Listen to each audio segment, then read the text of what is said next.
Yeah. Yes.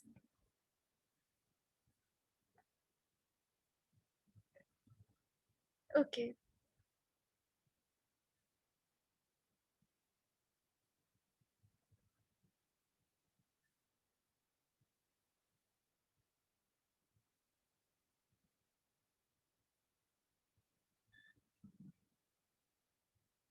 Okay. So yes, yes, I can. So there are right. So let's do it. Okay. So here what it is saying is 10 times of x minus 1, y minus 1, right? So it means, yeah, huh?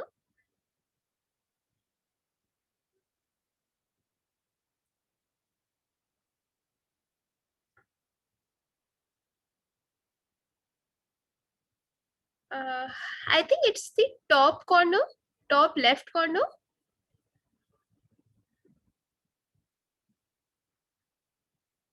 Okay. Okay.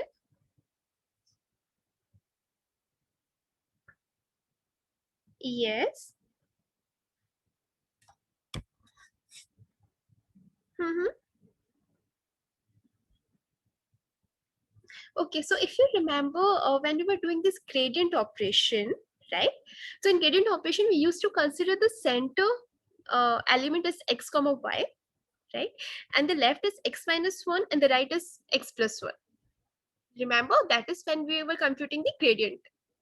Similarly, for y, we were doing y at the center, y minus 1 at the top, and y plus 1 at the bottom.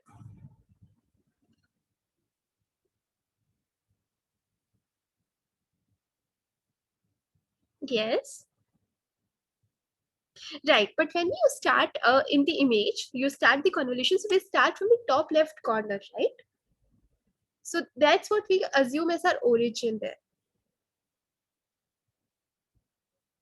No, no. So when we use take an image and you start convolving the filter, right? So we always start from the top left corner. Okay, and from there we start in the right direction and we move towards the bottom. Right. So that's so the same direction we are trying to follow here. And according to that direction, it will seem that the top left corner here, the third answer, which is having 5, should be corresponding to this 10 times of fx minus 1 comma y minus 1 by 2. Yes. Yes. The next is f of x comma y minus 1. So it will be this one plus, right. So this is saying 20 divided by 2, that is 10. And that should happen in the first row, second column. Okay. Yes. Right. Then we have x comma y, and then x comma y is nothing but the center element. So it will be 30 divided by 2. So that will be 15. Okay. Okay. Okay. Can you zoom in a bit?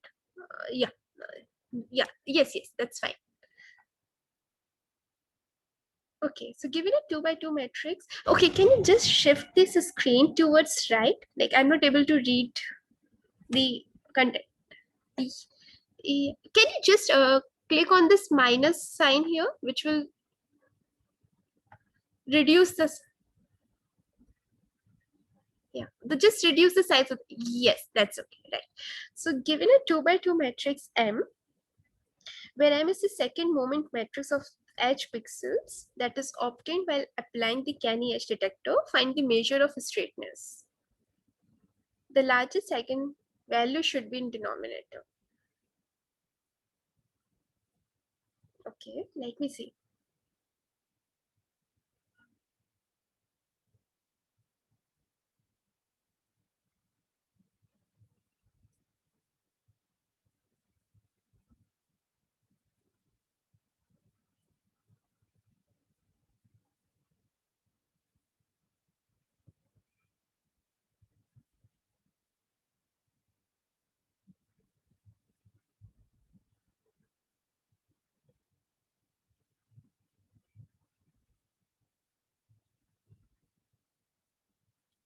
So first you find the eigenvalue of this matrix. Did you try finding the,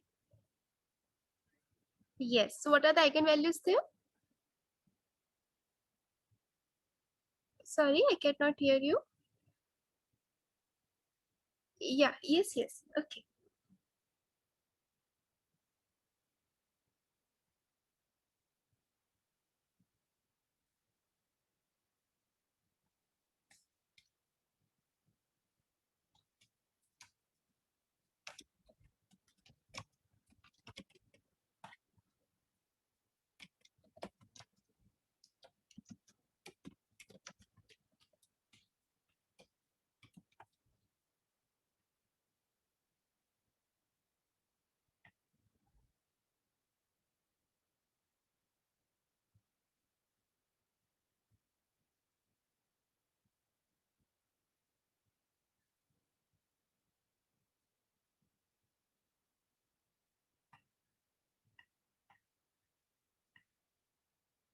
Okay.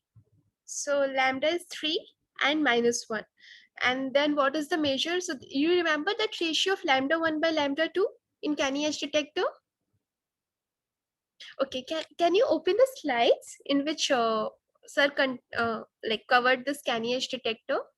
Which, yes, sure, sure.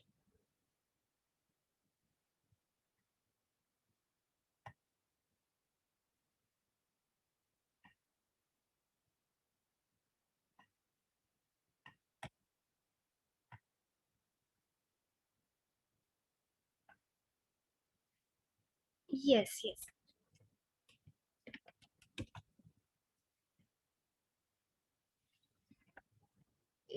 Yeah, can you just open it? Okay, okay, give me a minute. Can you share the link of the slides to me as well so that I can open it on my end?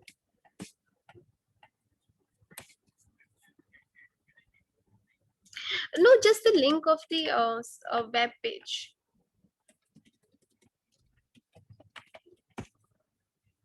Yeah, yeah, I got it. Just give me a second. I'll log in and download it.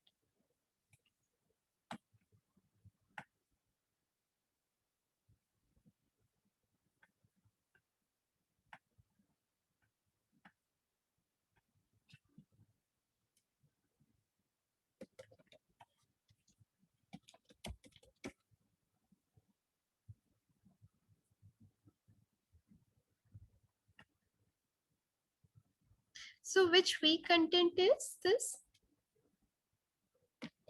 Okay.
Yes, so if you see this slide here, right?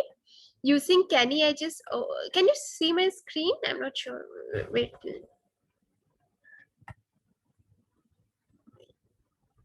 yes, I'll just, okay, okay. Let me share my screen. Okay.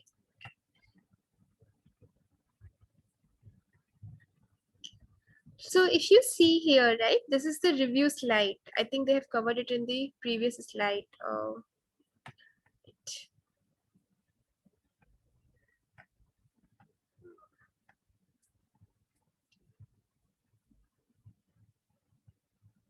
Okay, so we have this edge detection. The key idea is finding the gradients.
So we have to compute this gradient in x direction and y direction, and then we compute the orientation of the gradient. So that is tan inverse of gradient of f divided by gradient of function in the x direction, right?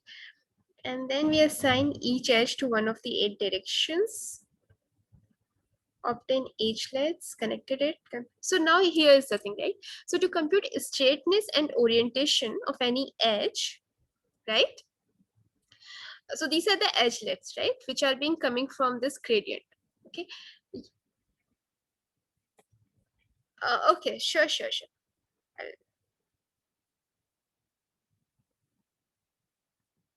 Is it visible now? Okay, so now when we have to compute the straightness and orientation, what we do is we use these eigenvectors and eigenvalues of the second moment matrix. Okay, so we have the moment matrix, and using this we will compute the eigenvalues of the moment matrix. Let's say they are being this v and lambda. Okay, so now what will happen is theta is equal to tan inverse of v1 divided by v0, where v1 is the larger eigenvector and straightness will be lambda 2 divided by lambda 1. So this v is representing the set of the eigenvectors here, and lambdas are representing your eigenvalues. Okay, so in that question, when you find the eigenvalues, right, it was -1 and 3, and that is the reason you were getting this as -1 by 3. Where is your question?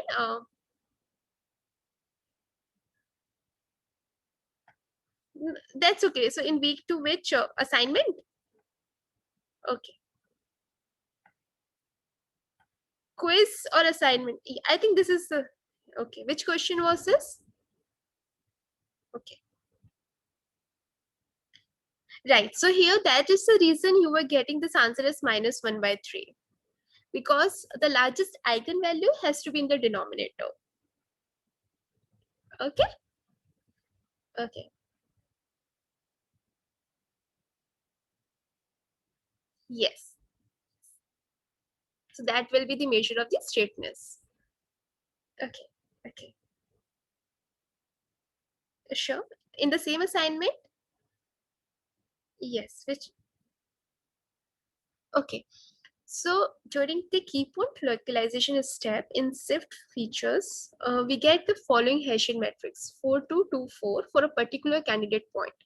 Should this key point be rejected if the threshold A equal to 5? Yes.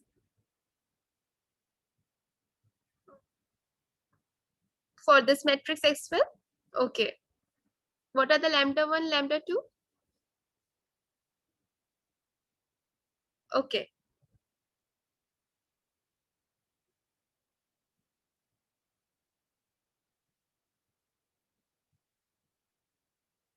Okay. Trace of h upon h square. Okay.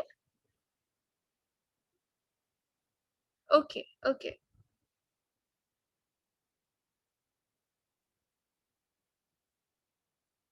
Okay.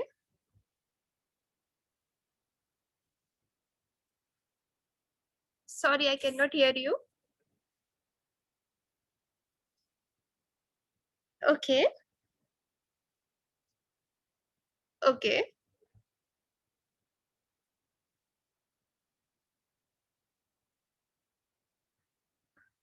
Uh, okay. So can you point out the slides in which we have the SIFT features? Yes.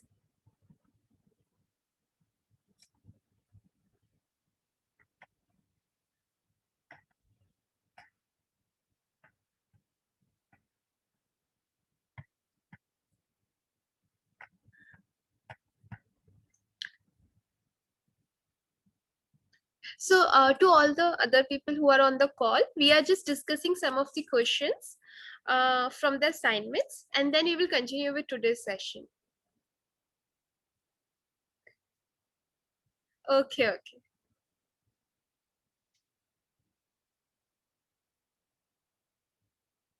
So where is this SIFT? I think SIFT is in the other slides, not in this slide. Yeah, this might have SIFT.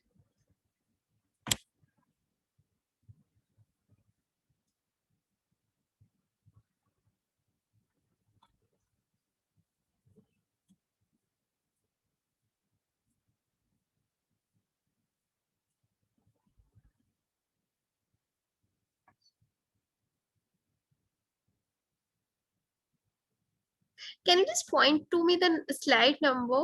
So that will save some time. Yes. Okay.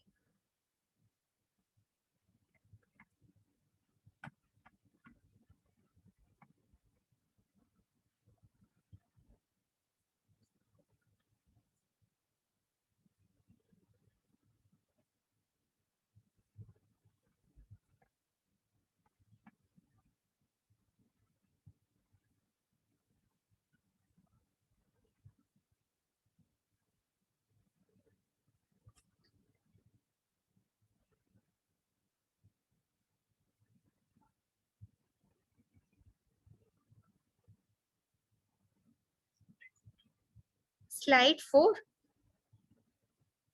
Yeah, slide 4, but which slide?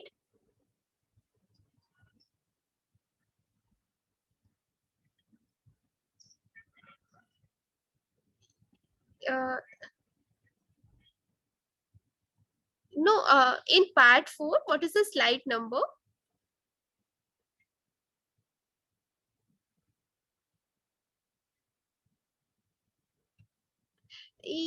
Okay. Yeah, so here is the thing, right? So we have this trace of H and determinant of H. Okay. Now this is trace is just the sum of the eigenvalues and determinant is the product of eigenvalues. We compute this Hessian of D, which is already given to us. From there, we compute this evaluation ratio. Now, reject a key point if this value is greater than the threshold. Yes, so it is greater than the threshold there, and that's why it has to be rejected. So I think that is why the answer is correct, right? Because you're getting 5.3, the threshold is 5, so it has to be rejected. Okay. Yes. Same assignment, right? Yes, this one, right? During the orientation estimation step in SIFT, we obtain an edge after convolving it with a Gaussian kernel with appropriate sigma value. Consider a 3 by 3 patch from that image. The magnitude M and the orientation theta for the patch are A and B respectively.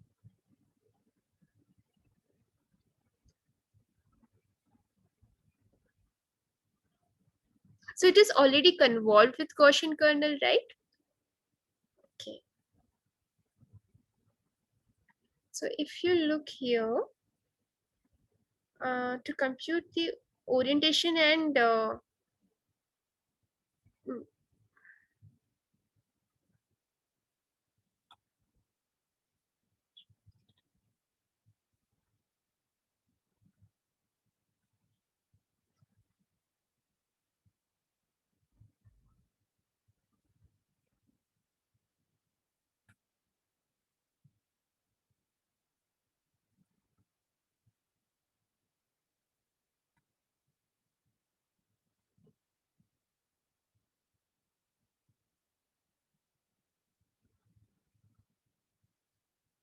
yes, so this is, I think, already given to you, right? And now you have to just, right? I think that's what they're saying. So during the orientation and estimation step in SIFT, we obtain an image after convolving it with a Gaussian kernel with appropriate sigma value.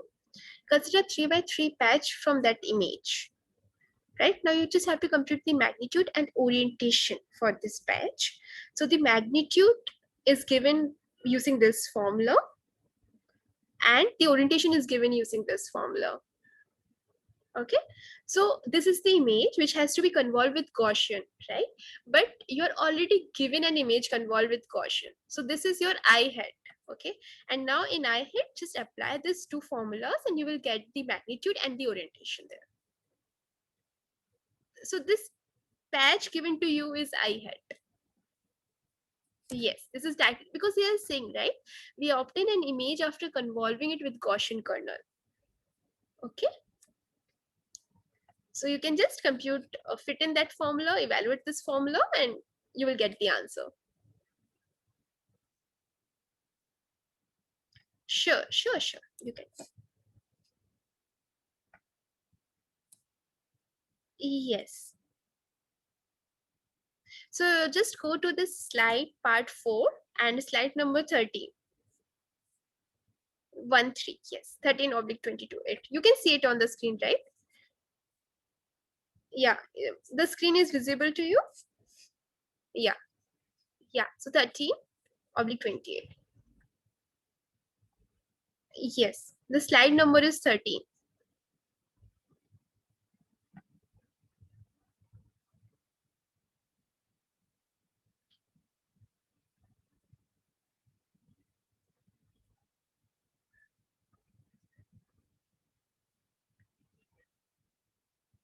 Yes, so if you see here, let me explain it to you. So when you are computing the magnitudes, we are asking the magnitude of this patch, right? And that will be just the, so here you apply this thing, right? For this term, it will be difference of these two terms and square it, plus difference of these two terms along the y direction and square it, and then the under root. So it will be 5 square plus 5 square followed by an under root. So it will be root 2 into 5. So just multiply 1.414 with 5.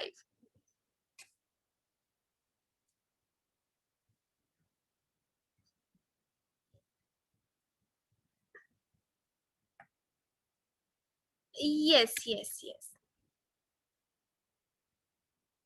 Right, right.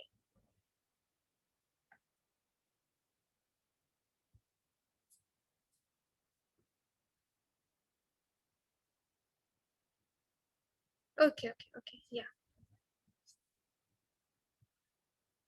Assignment number 3. Just 1 minute. Huh? Yes, assignment 3.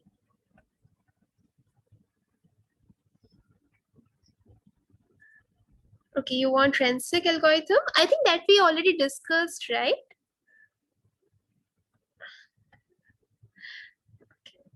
So it would have been nice if you people have, asked these questions at that time itself.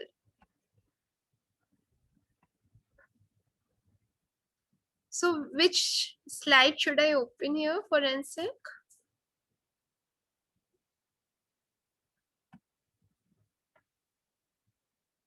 This is half transform. Is this what you're asking?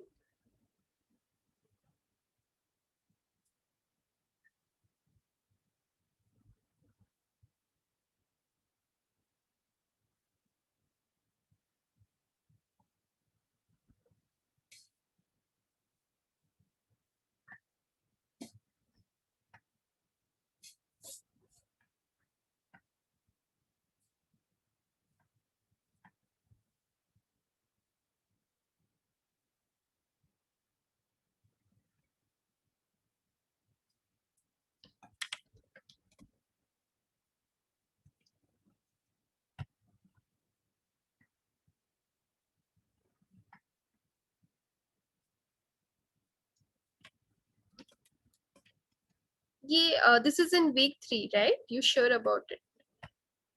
Can you just point to me the slide?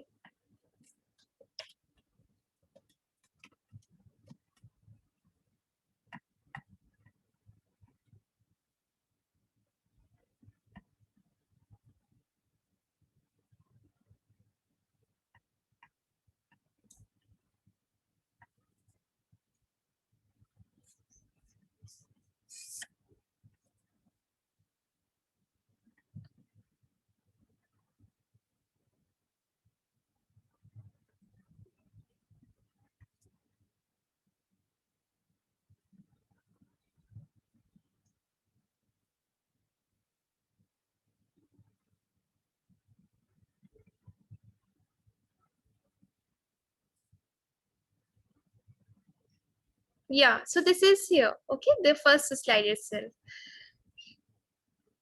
So this is random sample consensus.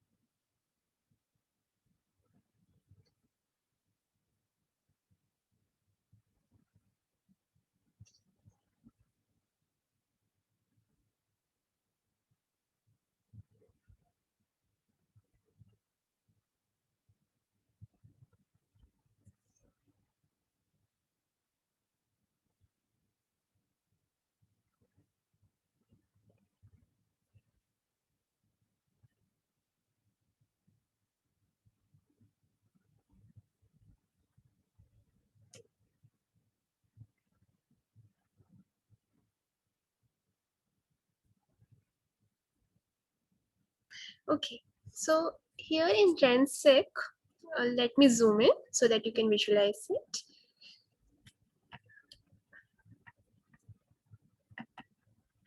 So Rensic is random sample consensus. The algorithm is very simple.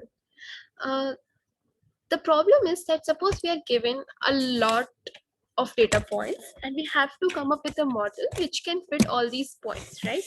Now, when you're talking about the data, we can also have some outliers.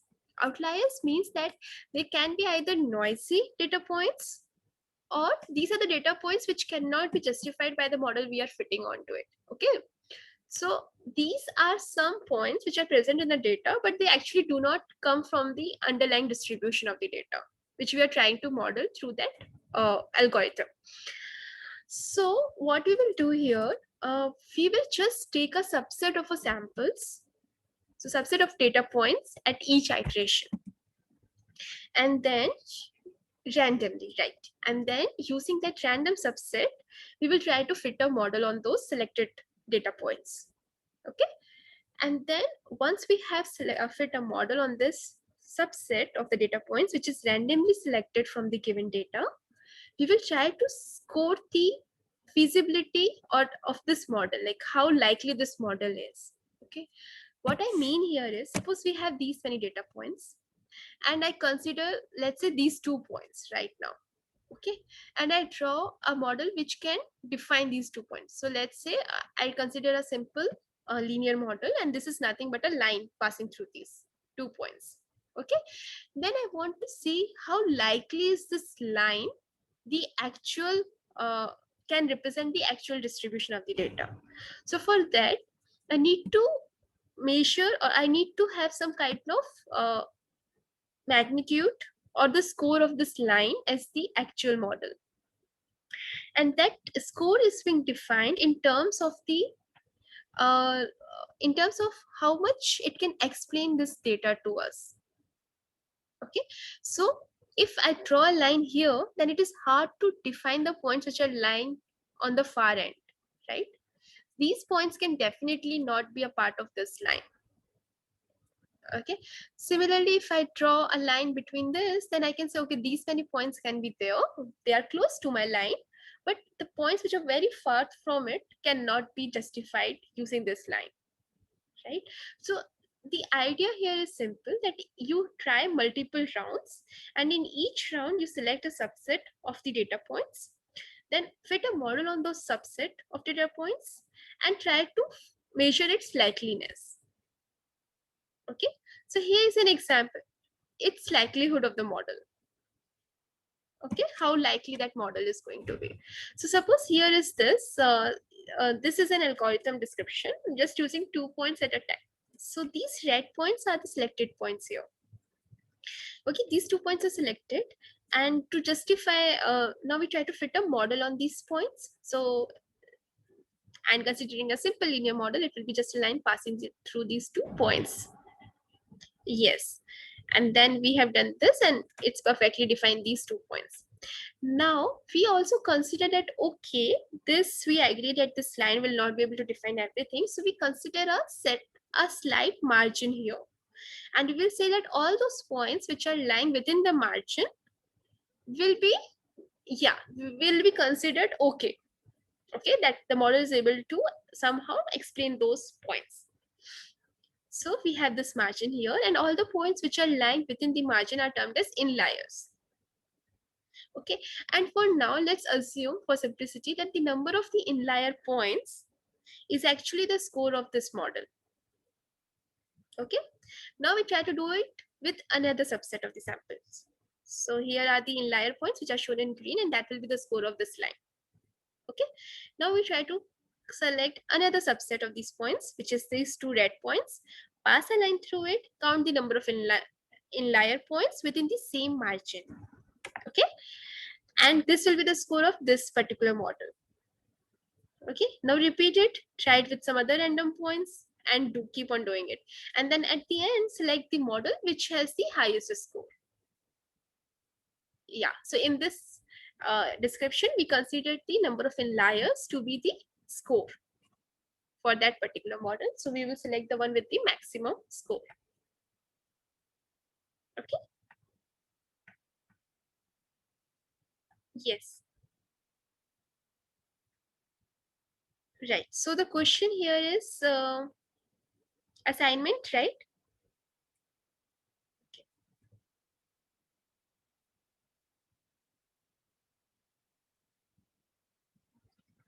Okay. In RANSEC, what is the probability that the algorithm never selects a whole set of inliers from 20 data points, which has 5 inliers in total? For k equal to 2 timestamps, here n equal to 2 is the minimum number of samples to fit a model.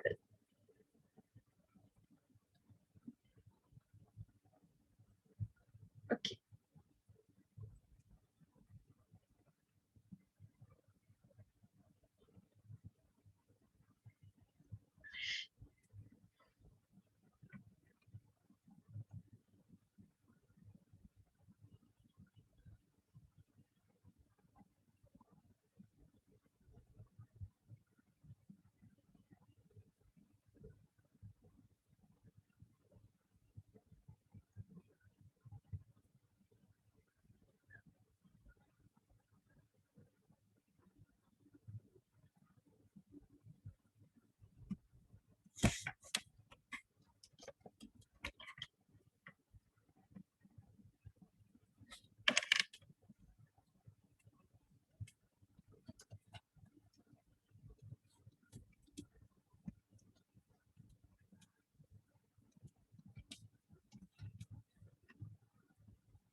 Okay.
Okay. So if you see this question here, right?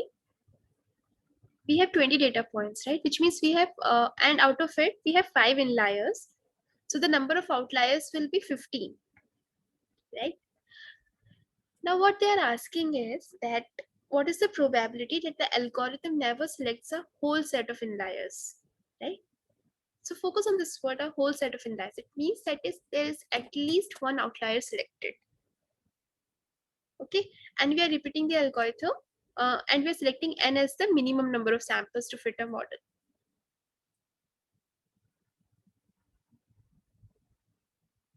okay?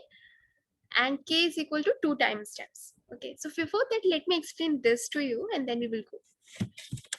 Okay, so let's start from here. X is the data which is given to us, n is the minimum number of samples to be selected to fit a model. Okay, and S of x given theta is the score of sample x given model parameters theta, which is being fitted using these n number of samples. Okay, so this is clear, right? We draw n samples, we fit a model, we compute the parameters theta. Now, for the verification part, we want to see that whether the data which we are given to us is consistent with the hypothesis or the model we have obtained. So for that, we used to compute the score of each model or the hypothesis for all the data points. And if this score is greater than some threshold, we said, okay, that this model is good and let's keep it. Okay. Now, here is a limitation to it. There is some inlier ratio. Now we are having a large amount of data, and not all data is a good data. Some might be noisy, some might be very far from the actual data points. Okay. So the one which is actually, so inlier is the one which you can consider as the data points which should define your hypothesis, or the hypothesis should completely be defined in terms of these inlier points and should be minimum affected by the outlier points. Okay. Now this number of inliers in data can be very less in comparison to the total number of points available in data. Okay, so in that case, what will happen that this will be too expensive. If we have this number of minimum samples to be selected is very large and the inlier ratio is small. Okay, so let's try to understand it this. So Wn is the probability that all n points are inliers. Okay, what it means?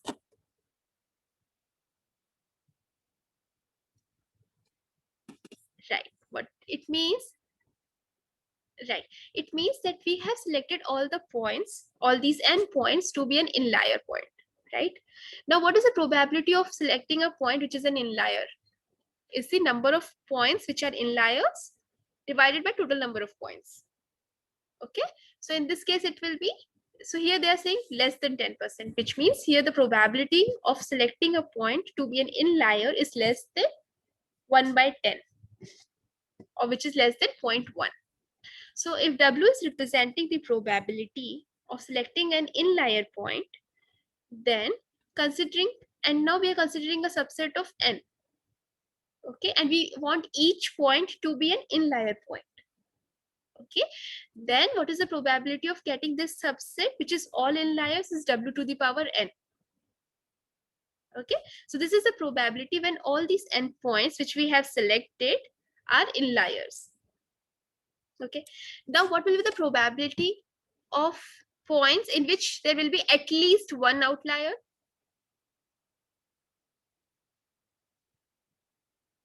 Yes, so it will be 1 minus Wn. Okay, this is a probability in which at least one of the endpoints will be an outlier or a bad model to be estimated. Okay, now if we are repeating this algorithm for k number of iterations, okay, so this is for only one iteration, you get it, right? Now if you try to do it for the next iteration, okay, in the second iteration also, what is the probability of getting at least one outlier as your sample point, selected sample point? It is 1 minus Wn, right?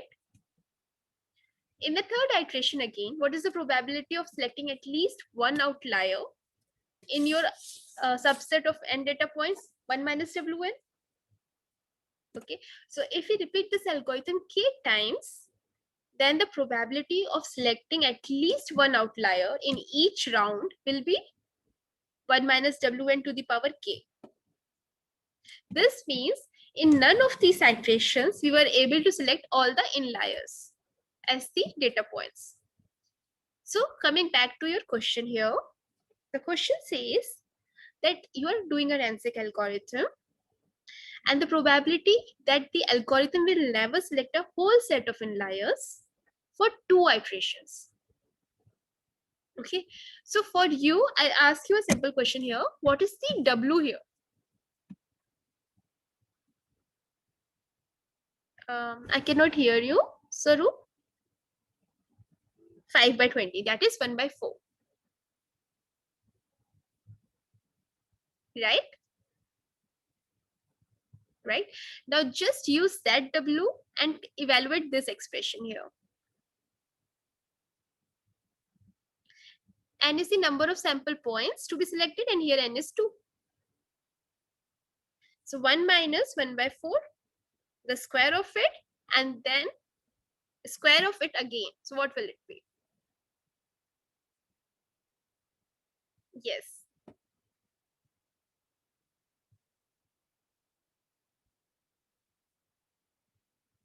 No.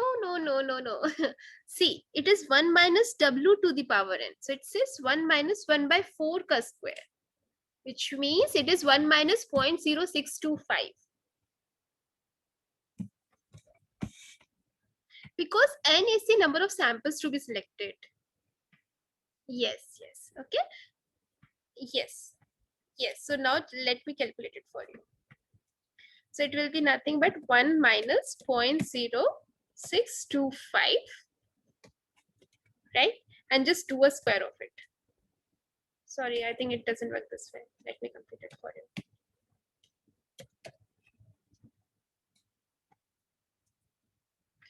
It is 0.0625. Sorry, it's 1 minus 0.0625. Okay. And then just compute a square of it. 0.87. Okay. Clear?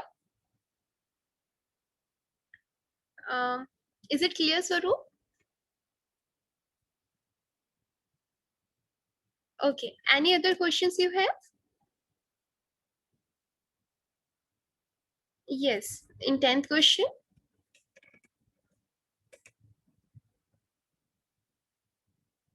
Okay, let us consider RANSEC applied on 100 data points. Suppose you fit 10 lines, line 1 to 10 at each iteration timestamp T1 to T10.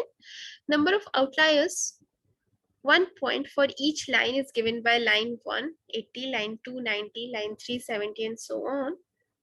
Number of outliers, 1 point for each line. Okay. While applying the RANSEC algorithm, which line will be stored as solution at test time T5 and T10?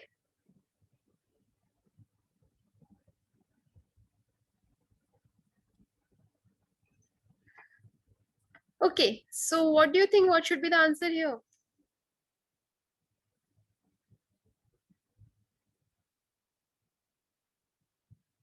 Yes, yes, right,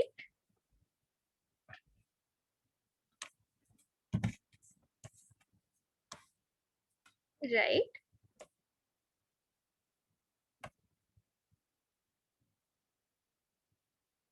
yes. What do you think? Okay, let's first try to explain it. Let's discuss it one by one, right? So we are doing the RANSEC algorithms. The size of our data points is 100. We fit 10 lines, which means k is equal to 10 here. Yes, just remember this algorithm and try to fit things here, okay? So k equal to 10 here. That is, we are repeating this algorithm 10 times. Okay, and then we are getting line at each time step. Okay, and we are representing the number of outlier for each line as this. So for line 1 there were 80 outlier points, for line 2 there were 90 outlier points, for line 3 there were 70, and so on. Yes, so how will you find the inliers? Exactly, so right, so you will find the inliers as the number of points, which are simply 100 minus this. Okay, now the question is, which line will be stored at time t equal to 5? So which is the best line so far you have seen? Yes. Yes. So that's why you will have stored line 4 as a solution at time t equal to 5. At time t equal to 10, which is your best solution? Yes. Yes. Got it? Okay. Okay. Next question.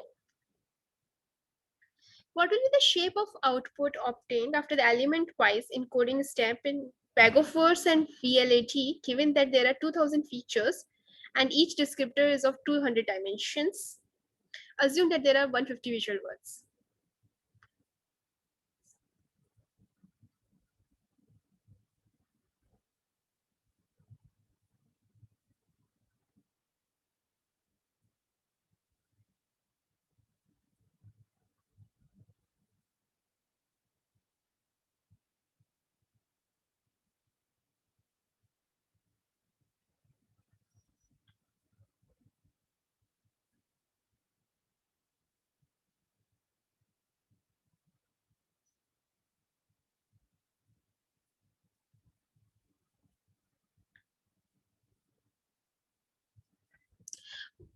in Villette we used to compute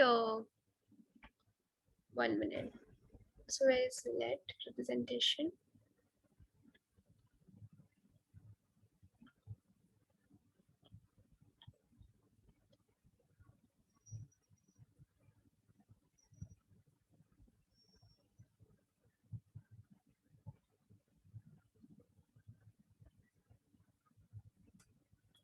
Okay, first let me answer the first question. So you see this figure, right?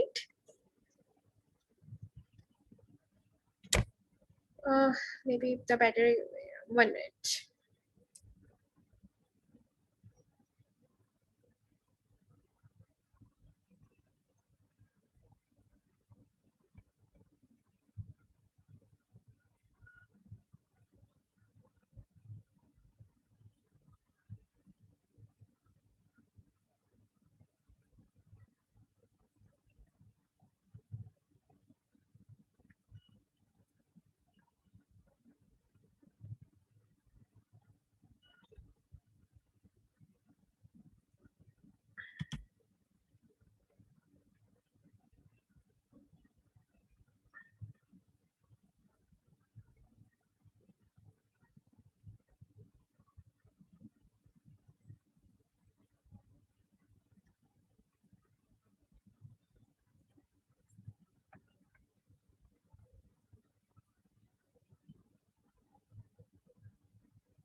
There was this one very good figure for Villette, which shows that vector representation of the residuals.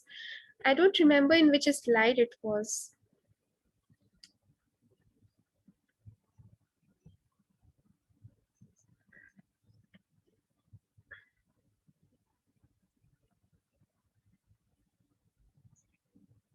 Yes. No, there was one more diagram. I don't remember in which slide it was.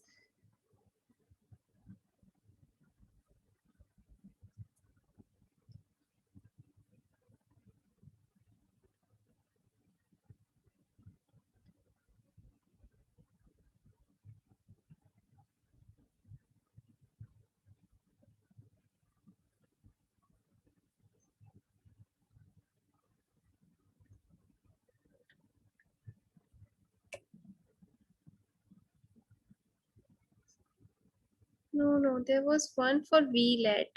I think this is the one. This is POW, and here we were computing the residuals. So in this we just computing the frequencies, and here we had the residuals. Okay, right. So now come to the question. So here they're saying what will be the shape of the output obtained after the element-wise encoding step. So remember, we are just doing this step. Only this element-wise encoding has been done yet. No global sum pooling or normalization yet. Okay. Okay. So coming to here. Now what it says, given that there are 2000 features and each descriptor is of 200 dimensions and there are 150 visual words. Okay. Let's go back to here. So what does this mean? There are how many? 150 visual words. Okay, so this is what my k is. K is 150 here. Okay, and then we have 1000 features, right?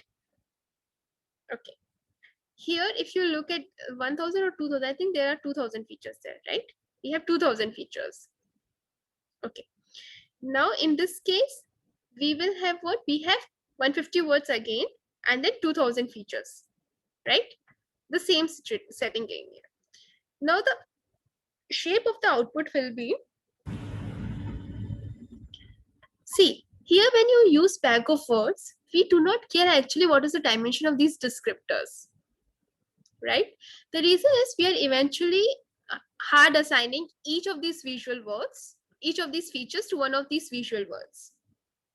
Okay, so it will be a simple matrix of 2000 cross 150 because each feature has to be assigned to one of the visual words, right? So we will be encoding each feature as a one hot encoded vector. Okay, and the one will be corresponding to the word it belongs.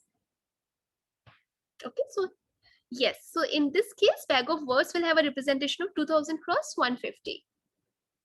However, in case of VLAD, what was the no, like what was the extension? The extension is this diagram. This, remember, in case of VLAD, we used to compute the residual of each feature point from the visual word. Okay, so here this descriptor of the features is also important. Okay, so here it will be a 3D matrix. So it will be 2000 cross 200 cross 150. It's not theoretically, it's what it is happening, right? See, in case of, yes, algorithm, because in algorithm what we are doing, we are simply assigning each feature to one of these bins. So now each feature can be represented as a one hot encoded vector. But in case of VLAD, we are computing the residual with respect to the visual word. So each feature will now be represented as the residual from all these visual words. Okay, and the size of the residual, sorry, will be the same as the size of the descriptor, which is 128. Sorry, which is 200 here. Yes. Okay. Then which question? Okay, given that the geometric transformation requires three correspondences between an input image and the corresponding transformed image, the degree of freedom for the respective geometric transformations will be what?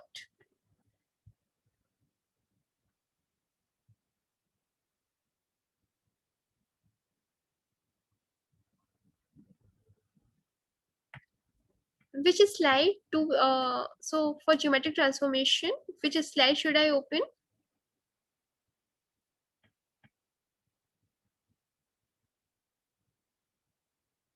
Pyramid matching.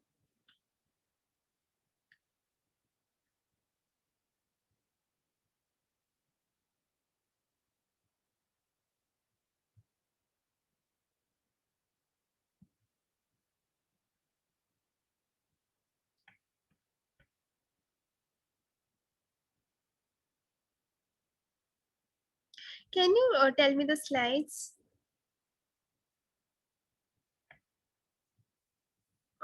Which slide?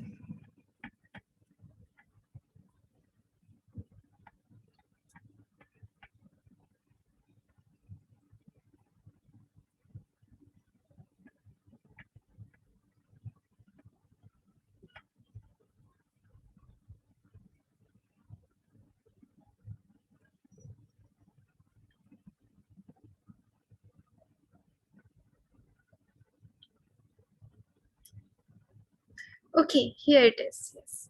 So in geometric transformations, we have two images, I and I dash. Okay, and so they are equal at points x and x dash if I of x is equal to I dash of x dash. So it means x is mapped to x prime by using this transformation of x, and this is a bijection of R2. Okay, so we can go from here. So basically from all x2, we will be going to some point here. Answer 2 degrees of freedom. Okay. In case of rotation, we have 1 degree of freedom.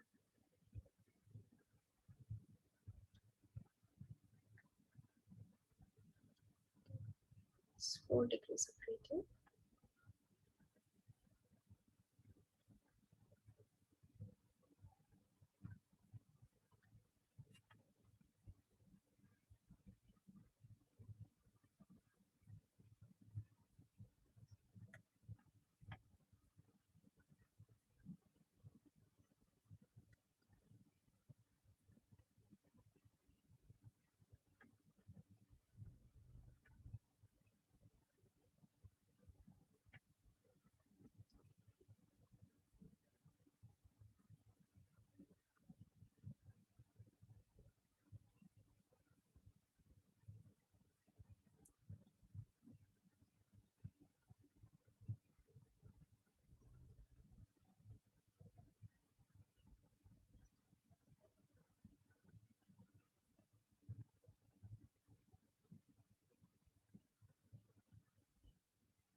Sorry, you were saying something?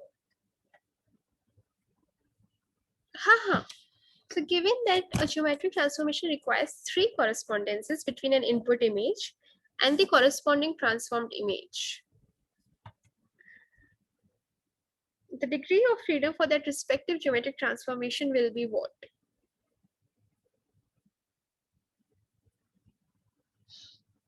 Okay. So out of the degrees they have given you, 5 and 6, what do you think will be possible? So suppose I first rotate an image, 1 degree of freedom, then I translate it, 2 degrees of freedom, right? And then let's say I shear, apply a shear, okay? Then it will be like 5 degrees of freedom, okay? See, basically you can apply, use this matrix here, right? This, when you talk about this affine transformation, these number of unknowns basically control the degree of freedom you have, right? Now you can actually transform this matrix using a composition of matrices, right? Where each correspondence is being represented by a matrix. Now, since you have these three here, right? These three, only in this, the only options is 5, 6, 5 and 6, 5 or 6, right? So in that case, do you think we can get an image, the final image with 5 degrees of freedom? Yes, right? I give you an example for it. Now, similarly for 6, you also have an example. You apply the shear along the x direction, along the y direction, translate it along x axis, along y axis, as well as rotate it and shift it. Okay. So we can again have 6 degrees of freedom. Since we do not know what is this transformed image, so any degree of freedom is possible. It can have 5 or 6. Okay. Then which question?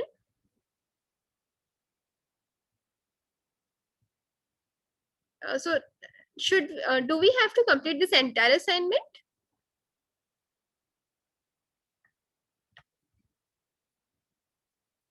Achha. Okay. Okay. Okay. So will it be possible for you to move to other room? I cannot hear you clearly. Okay. Okay. Consider two images X and Y where two binarized descriptors from each image are assigned to the same visual code. Given the following descriptors for each image, compute the score using Hamming embedding.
So can you point out the slides I should open for Hamming distance?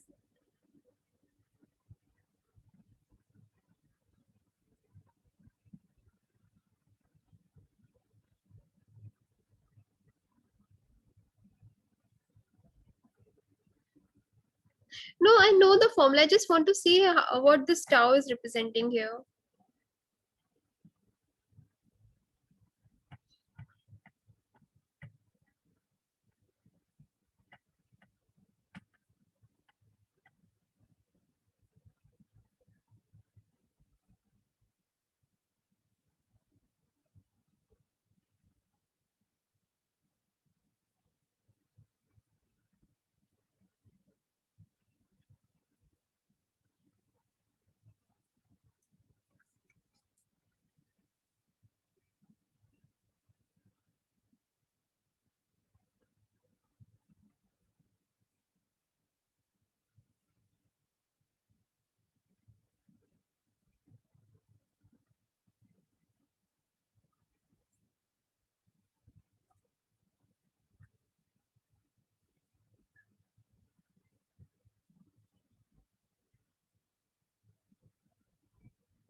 Okay, look at this formula, right? So we have this xc by c and then indicator function computing the Hamming distance between bx, by, and provided that this is less than tau. So just start doing it. Part 4, slide 8. Now, if you just do it here, it will be simple. So computing the Hamming distance between bx1 and by1. What is the Hamming distance here? It's 3. 1, 2, 3, right? And this is greater than 2. Okay, 1. Then bx1 and by2. The Hamming distance is 3, which is again 1. Okay. Now the next is between bx2 and by1. It is 2. And bx2 and by2, it is 0. Okay. And now it is strictly great. So we have to actually compute less than equal to tau, not greater than equal to tau. So here, what will be the answer? Only these 2 and 0 will be considered. So it will sum up to 2. Okay. Compute the Hamming distance between all these pairs and then only count those pairs which have value less than equal to tau. Yes, yes, that's what it is. Okay, then, okay. 15th and 16th. Consider the following sentence. Artificial neural networks, usually simply called neural networks, are computing systems inspired by the biological neural networks that constitute animal brains. The size of vocabulary required to apply a simple bag of word model is, and the maximum frequency count obtained in the histogram after applying bag of word is. Okay, start counting the number of distinct words here. 1, 2, 3, 4, 5, 6, 7, 8, 9, 10, 11, 12. See, neural networks have already come here. So, one, artificial neural networks, usually simply called, are computing systems inspired by the biological. Neural, we already counted, not neural again. Biological that constitute animals' brains. 17. Okay. The next is the maximum frequency count obtained in the histogram after applying bag of words. Which word has repeated the most? Neural. 1, 2, 3. Okay. Yes. Okay. Okay. Any other questions, Aru? Yes.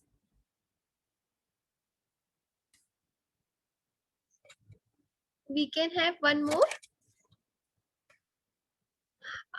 So we already have it, right? On Tuesday also we have one more session. You can attend that. Okay. Which questions?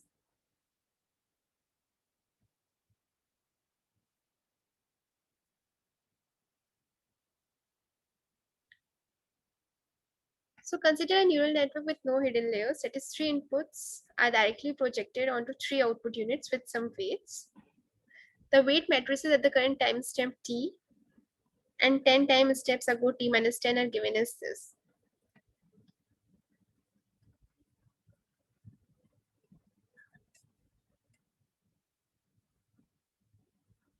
If you were asked to follow the weight change criterion in early stopping with a threshold of rho equal to 2, should you continue the training?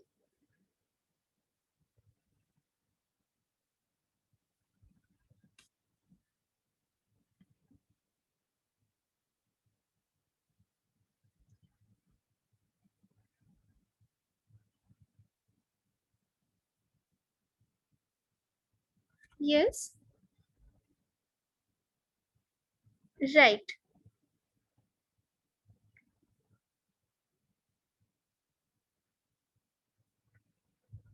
I'm not sure if I'll be able to do that because we have some specific slots allotted. And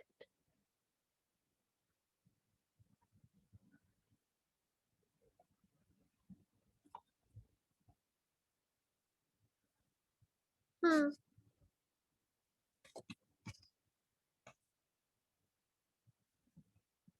mm,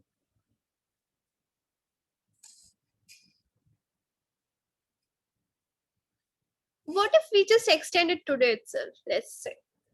Let's do it till 4:30, maybe for 1/2 an hour more, and try to finish it up today itself. Okay. Okay. So we have this WT and WT minus 10, right? So you can see that the weights are changing here, right? From 5 to 6, 10 to 12, and so on. So though we do not have any hidden layers here, which means it is still that we are training this network using gradient descent algorithm. So since we are training this model, and you can see that there is a sufficient change here in the weights, so it is always good to follow this early stopping criteria. Now what this threshold rho equal to 2 means, that may be the change here, I think. What is the parameter 2 here? Rho stands here. Yes. What is this threshold they are referring to?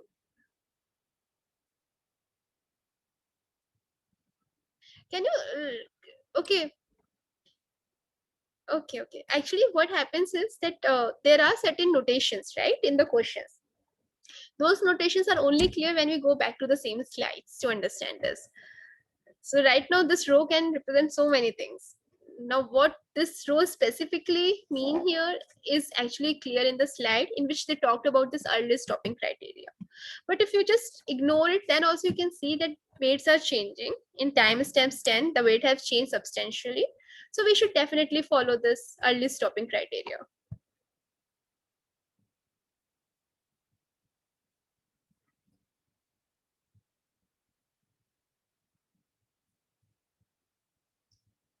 No, it is not the weights. It is always the loss. So if the loss is not changing, then you stop it.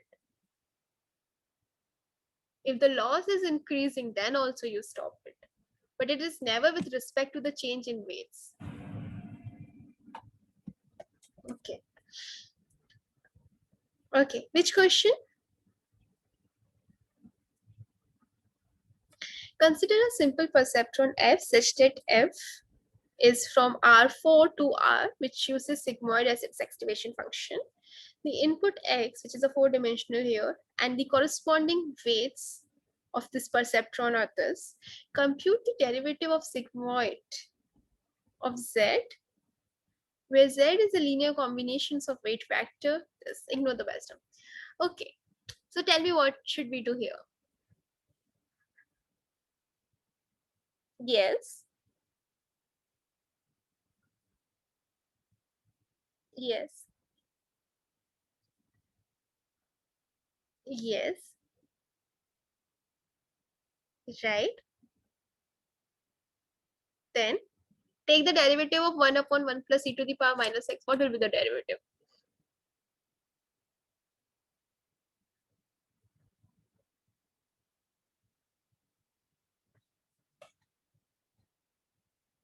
So it will be 1 upon 1 plus e to the power minus x, the entire square, into 10. Yes, yes, yes. So it will be minus times of e to the power minus x in the numerator, right? Now, what should we do here? So we have the derivative as e to the power minus x upon 1 plus e to the power minus x and the square of it. And what is x here?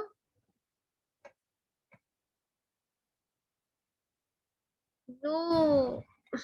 So x here is w times x. So what is perceptron? Perceptron is that you have a classifier there. You are giving an input to the classifier. The inputs are getting multiplied with your weights, and then it is being applied to passed as an input to the sigmoid function. So when you're computing the derivative of the sigmoid here, you will be first using x, and that x is nothing but w times x.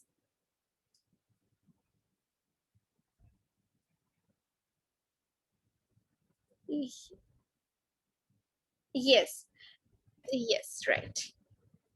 Right. Yes, yes. See, again, it depends. Now, this is a single layer perceptron here, right? It's a simple perceptron here. Your input is 4-dimensional, but your output is 1-dimensional. So your weight matrix, what will be the shape of your weight matrix?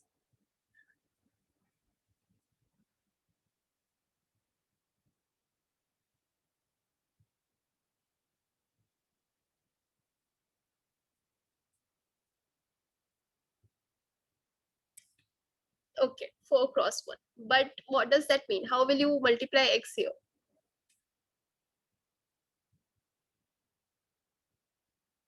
Yes, so when you will do W transpose x, what it will be?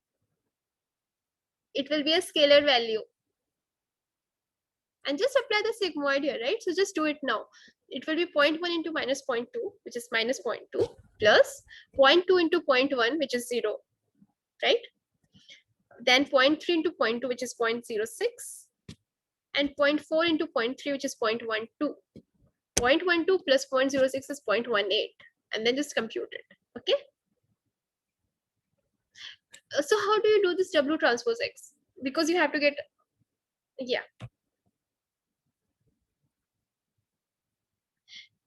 yes, yes. So how will you do here? Because the output is 1-dimensional and the input is 4-dimensional, right? Okay.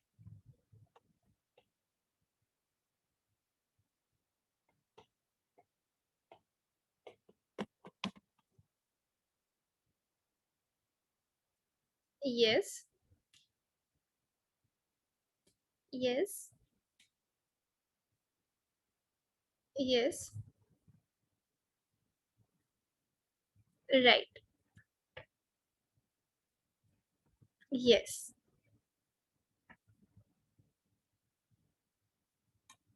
yes.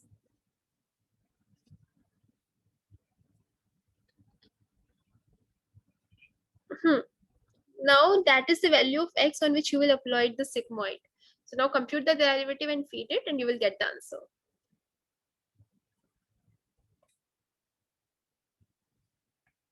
Okay. 12th question. Okay, so we have two 3 by 3 images, x1 and x2, such that x1 is this and x2 is this.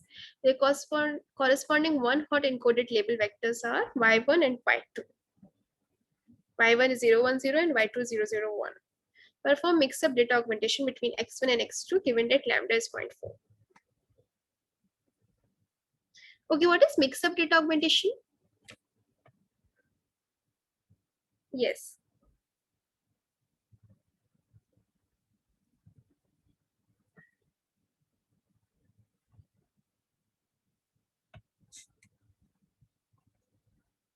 Yes.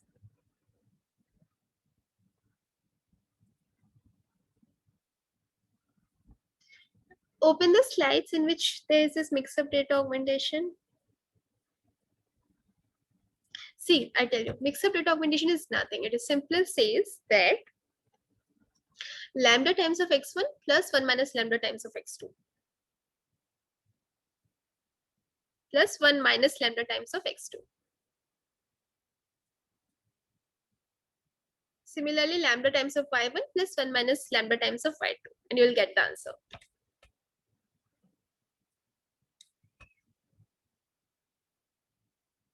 Lambda times of y2. So will it be possible for you to be in some quiet place for a while? Yeah.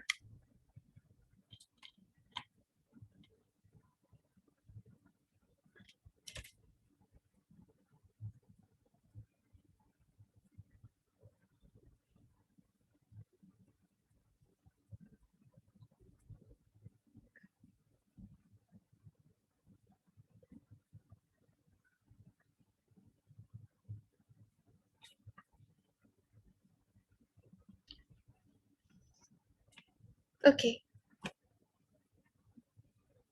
Sure. Which is the next question?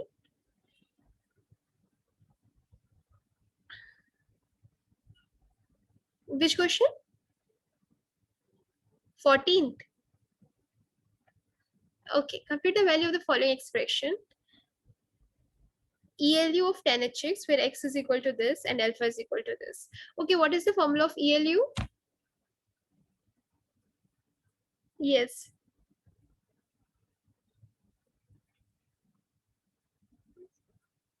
Yes, but what is ELU? ELU.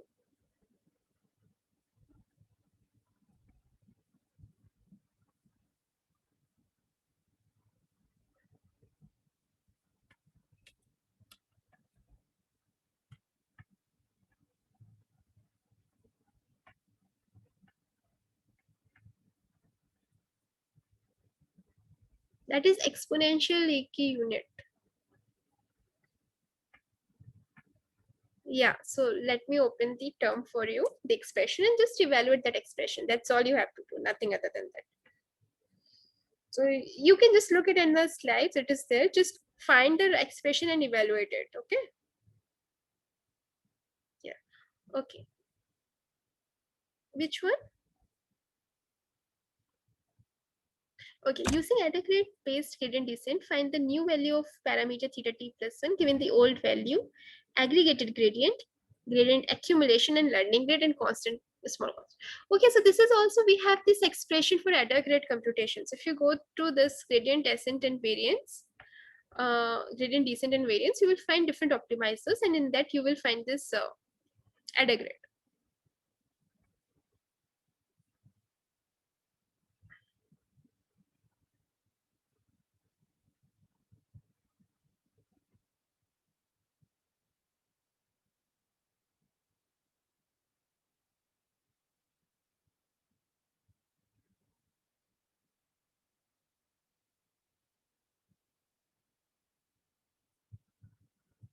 Okay, this is rho. This is what I was thinking. So the maximum weight change between wi of t minus wi of t minus t should be less than rho. So just compare the weight and then you can do it. Okay. This is part 4, slide 10. So here if you do go back to this early weight stop criteria, this weight change, then you can see the maximum change in the weight should be less than rho. Yes. Yes.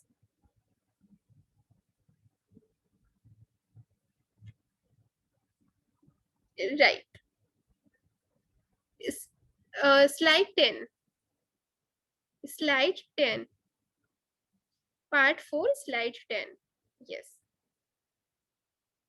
Okay, so you can do it later. Let me go to Ada grade.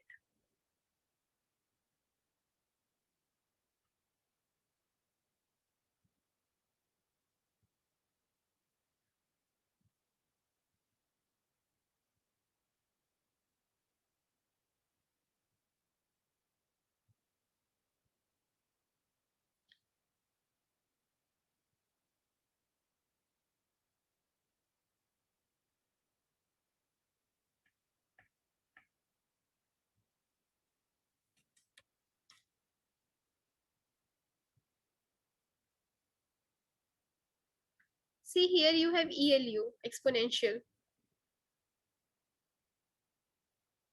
Yes. You just evaluate this expression, you will get the value. Yes.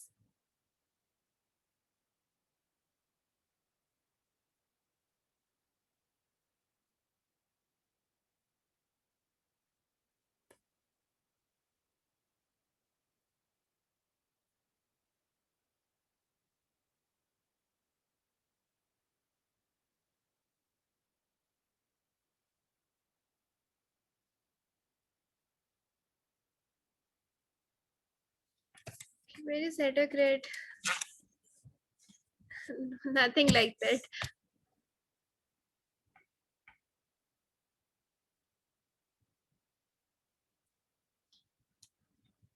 Yes, yes. Thank you so much. It means a lot that you are finding these sessions helpful.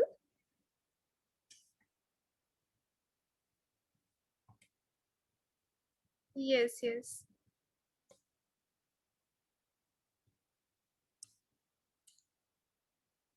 Yeah.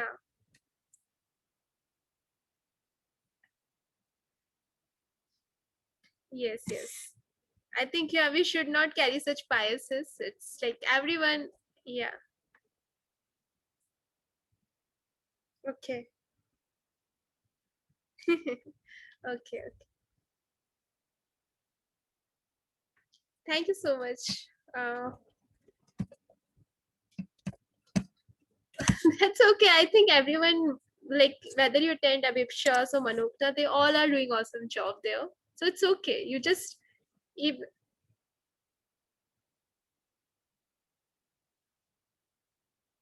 thank you. Thank you so much. Thank you. So here is your expression for error grade. You just need to compute this expression and you get the answer. So if you go to this week 4, part 3, adder grid algorithm. So what happens in adder grid, I'll just explain you in a while, okay? So basically we use these optimizers to converge to some local optima, and we want to reach that optima at a very faster pace, right? So these, there are different optimizers for it. You can simply do the stochastic gradient descent, you can use momentum, you can try different variants, adder grid, rms prop, and so on. So the aim of all these optimizers is to help the function to reach its local optima. Okay, now this adder grid does the similar thing, but it uses certain other equations here, right? So let me explain it for you. So it maintains this gradient accumulation. So what is this gradient accumulation is? Yes, so that is the gradient computed at previous steps. Right. And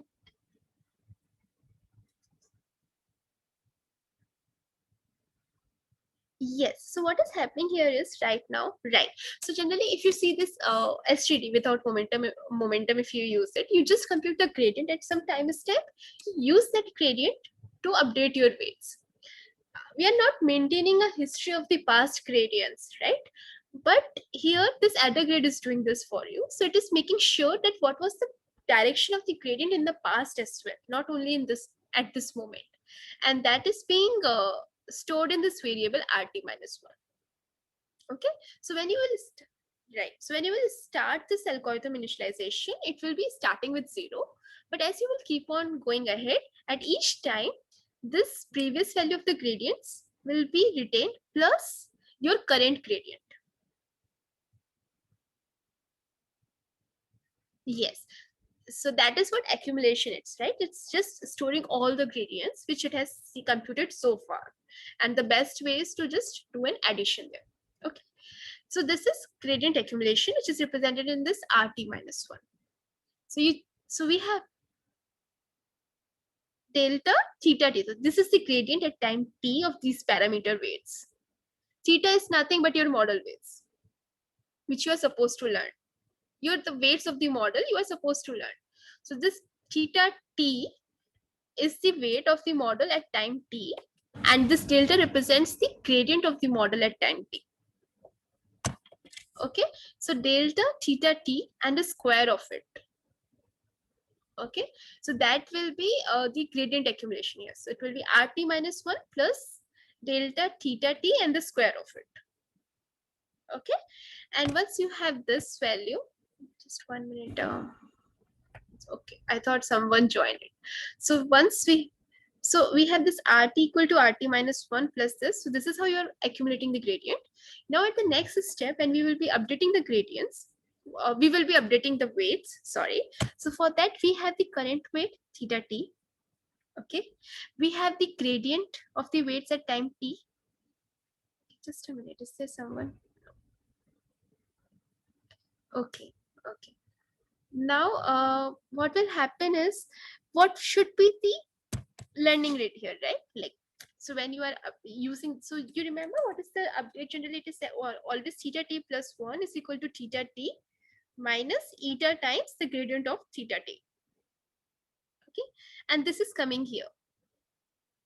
Okay, so alpha is this learning rate. So generally we just use the learning rate, right? But this is also getting adaptive as you're proceeding further in this iteration. So initially this RT will be nothing but 0 for the first time step. So it will be simply alpha divided by delta, and delta is a very small constant for numeric stability. So if in case this RT is 0, this will tend to infinity. So just to maintain that stability, we add this delta. Okay, so this is only for numeric stability, nothing other than that.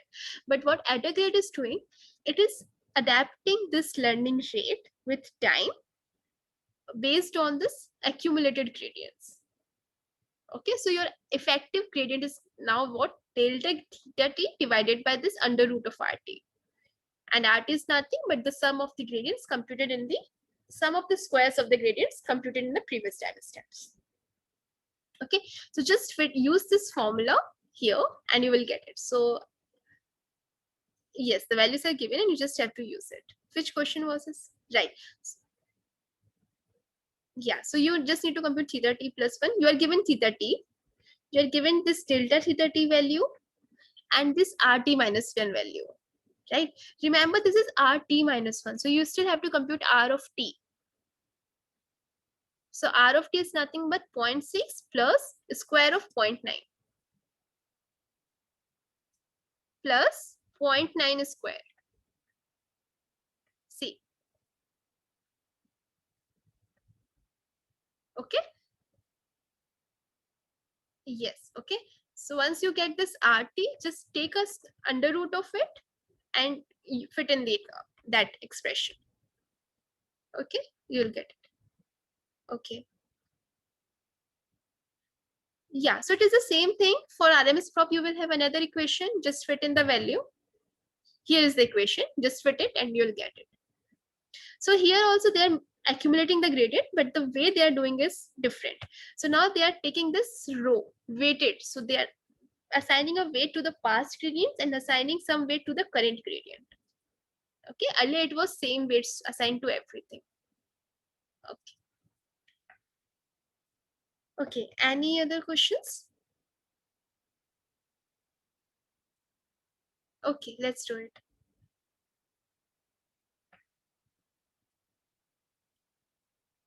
Thank you. Thank you. Okay, so which question you want to ask?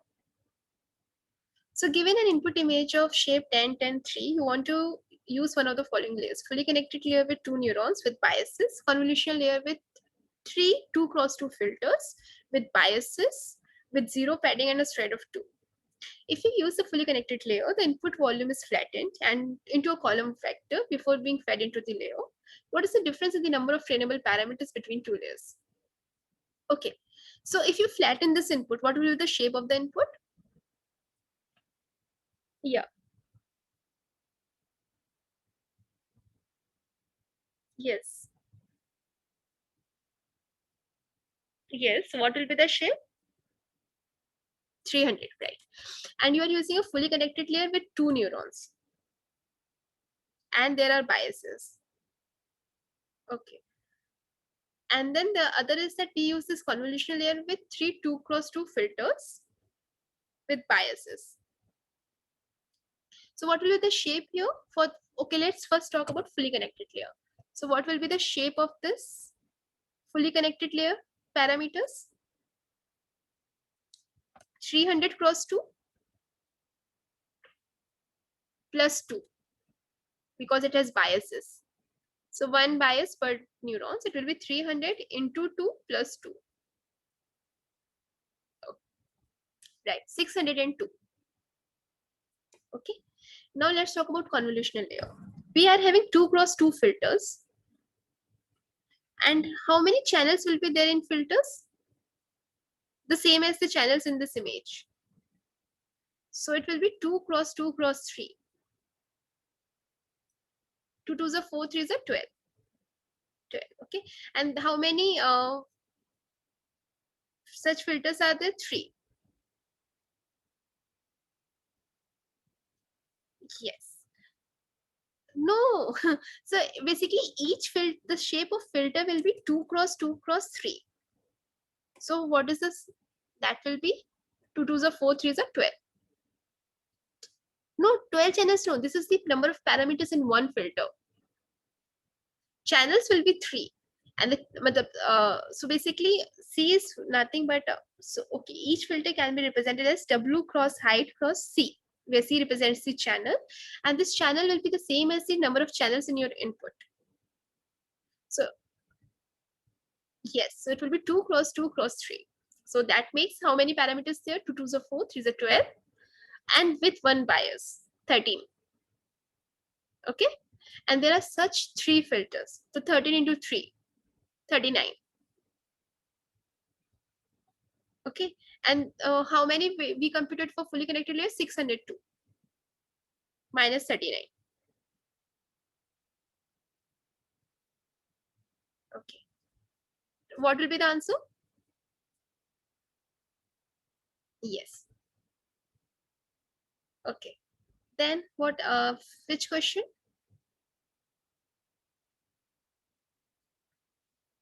Okay. I think I discussed this question once. Yes, this question has been discussed previously. So no, it's okay. I'll discuss it, no problem. So we have this inception block. Okay, there's this previous layer, and there's this 1 cross 1 convolutions and max pooling, and then so this is the architecture, right? Let's go to the question. Assume that appropriate padding is applied for all convolution and pooling layers so that the output is half the size of the input. Okay, what does that mean? Yes. So here, right. So this output is half the size of the input.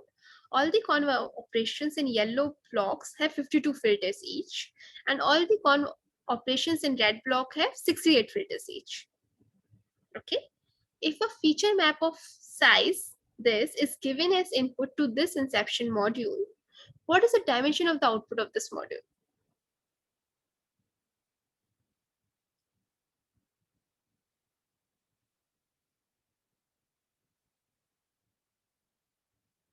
Yes.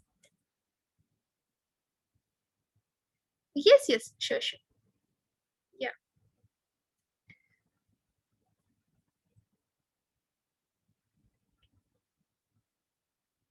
Hello.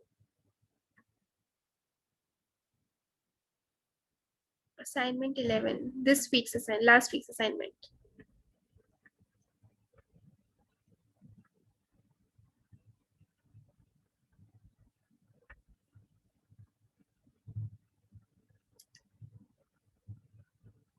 State whether the following statement is true or false for the alpha parameter used in progressive style GAN.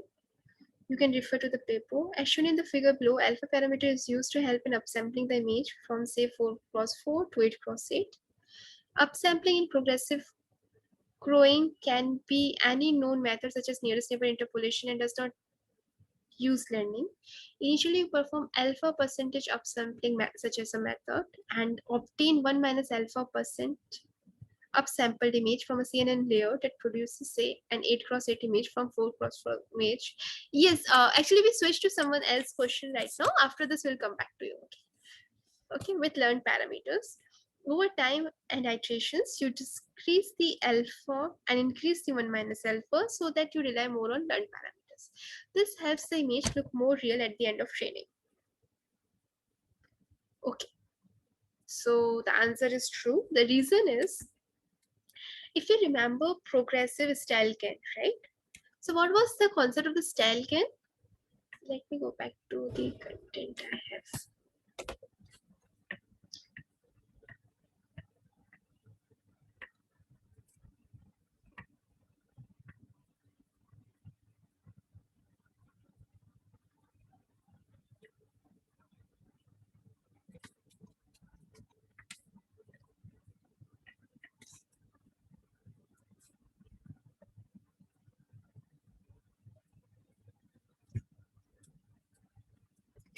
Okay, so if you remember progressive GAN, the idea was that we will start with first generating small resolution images, and then we will progressively move to high resolution images. Okay. Sorry, by the way, who asked the question? What's your name? Rahul. Okay. So Rahul, the idea here was that we will first start generating small resolution images and then we will progressively move to high resolution images. Okay. So we will first train the generator only for generating 4x4 images, and we'll train the discriminator to only make sure that these generated 4x4 images can be well distinguished from the images which are actually 4x4. Okay. And then over the time period, what will happen? The generator will try to fool this discriminator by generating better images, and the discriminator will be fooled sometimes by the generated images, right? When this model has trained. Now, once we have trained it for low resolution like 4x4, we will now update it for higher resolution images like 8x8. Okay, so now from 4x4, we will move to 8x8. And then what will happen is that what we will do, right? We will add certain modules here, certain layers, which will now be dealing with 8x8. But at the same time, we will retain these weights which were there for 4x4, right? Because these were the reliable weights. These were doing the reliable task. Now, when it's upsampling at 4x4 to 8x8, we are making a ratio there. What that means that this image which is being generated by this generator initially may be crapped, right? Because it will be simple image which will not make much sense.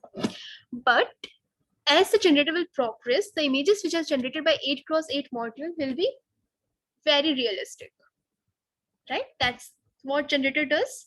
It starts from nowhere, but then it starts generating realistic images.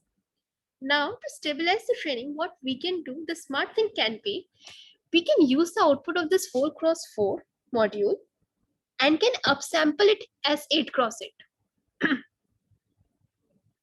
Okay, so now when you upsample this 4x4 images as an 8x8 images, though this will be slightly low resolution and compared to the real 8x8 images, but it will still be some sensible image, right? And the image which is being generated from this generator, it is in the learning phase. So it will eventually start generating these high 8x8 images, right? So what we will do, we will take the image generated by this 8x8 module. We will take the upsampled image from this 4x4 image module. Okay, and then take the addition of these two, and then we will feed it to the discriminator, so that the discriminator sees both some images from the starting which are not completely noisy, because there is one component coming from well-trained module. Okay.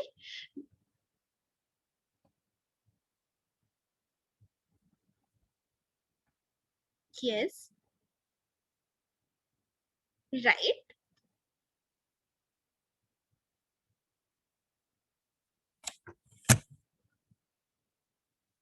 Yes. Yes.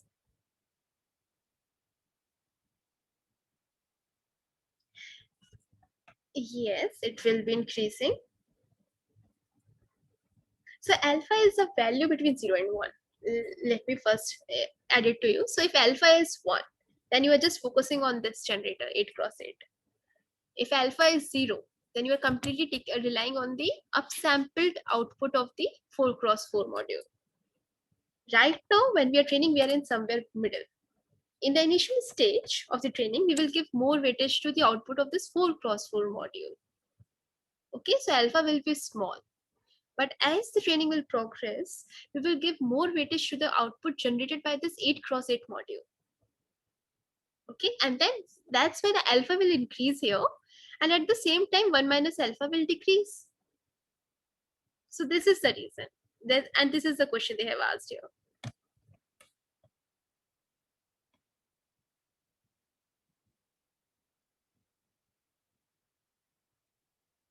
No, I am not decreasing. See, this is 32 cross 32. The output is alpha.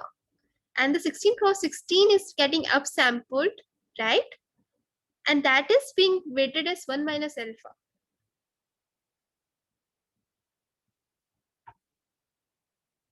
Yes. So as alpha will increase, you will rely more on the input generated directly from 32 cross 32 module. and less on the upsampled output of the 16x16 module.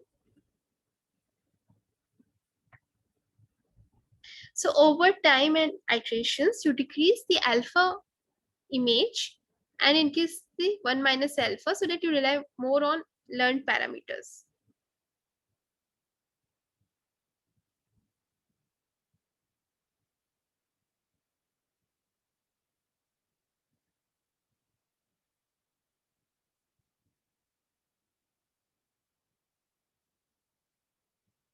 So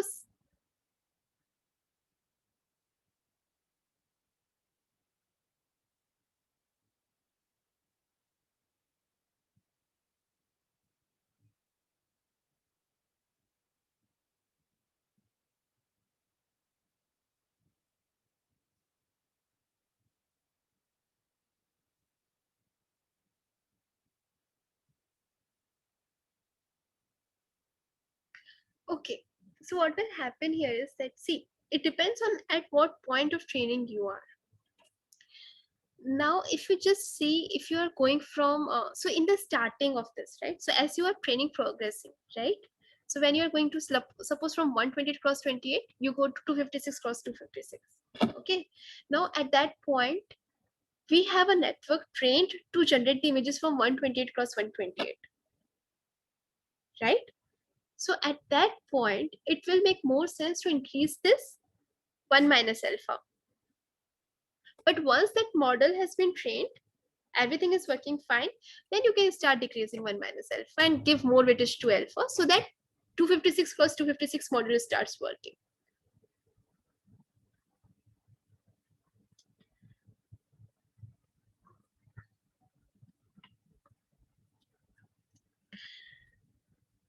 Okay, so what is the actual value they have used? Because the range matters. Let's look at this paper.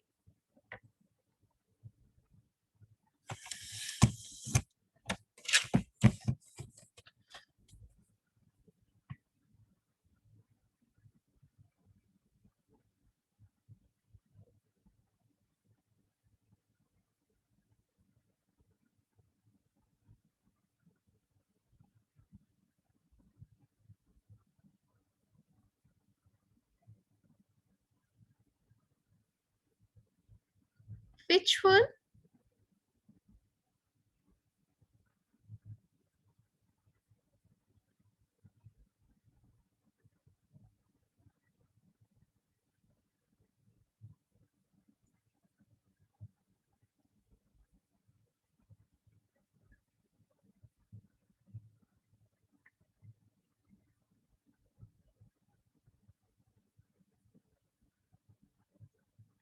Okay, I see what you're saying.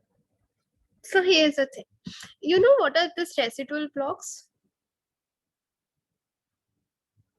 You have that skip connection. You pass an input X, and then this X goes to one module. You get some output X dash, but at the same time you add the input also X, right? So what they're saying is during this transition from A to B, right? As you will keep on doing this for higher resolution. That's what I'm saying. For higher resolutions like 128 to 56 and so on, then we will treat the layers which operate on these higher resolutions like a residual block. Okay, then there it will not be simple alpha and 1 minus alpha. It will just term like an skip connection. So you will have this connection as well as you will have the complete output coming from the previous modules.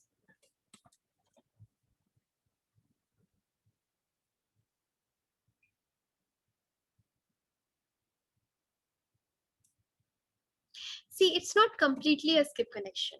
Skip connection is you directly at the input. It is still a weighted connection. Yes, it is a weighted combination of the input and its transformed output, right? And what they're saying is that as you will go to some higher resolution, that is even more complicated modules like 64, 128, 256, 512. No, the skip connection will become stronger and stronger. So that's what they're saying. We treat the layers that operate on the higher resolution like a residual block, whose weight alpha increases linearly from 0 to 1.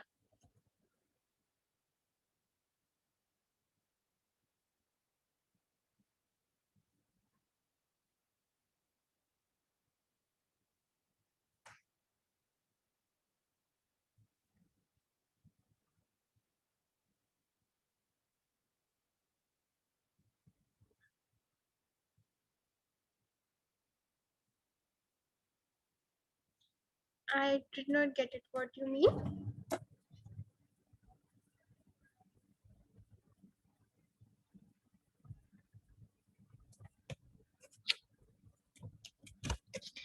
Okay.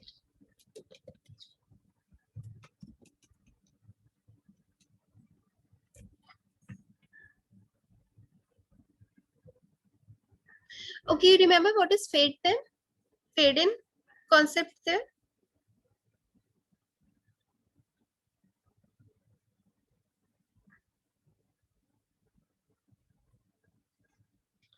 Generator. So in this progressive gains, what was the concept of fade in?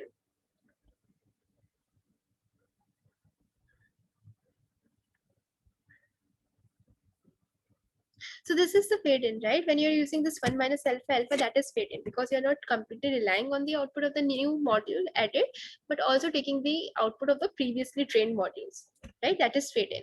And as your training will progress, your fade in will decrease.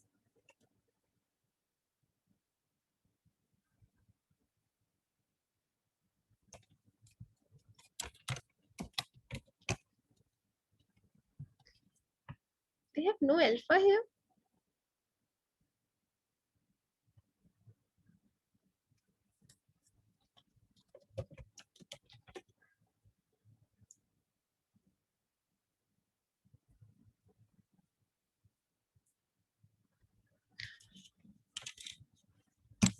See, there are two phases actually. We then alternate between two phases. One is fade in the first three blocks during the these iterations, and then followed by the fade in the next these iterations.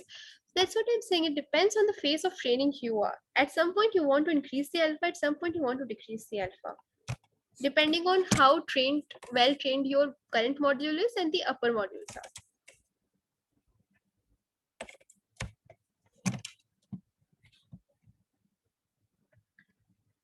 I think it should be as the model is progressing, it should increase the alpha. That's my understanding is, but I need to go through this paper in detail to understand when they actually decrease the alpha and when they actually increase the alpha.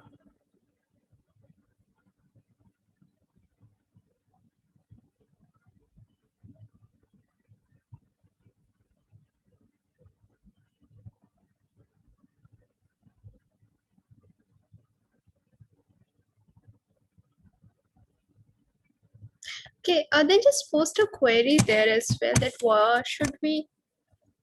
Okay.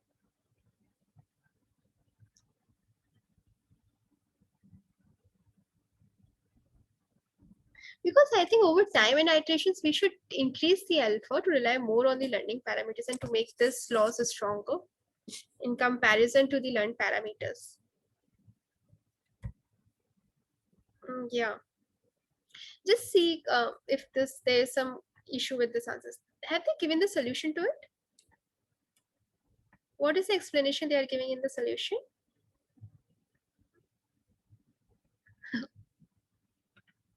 Oh, okay, okay, I see.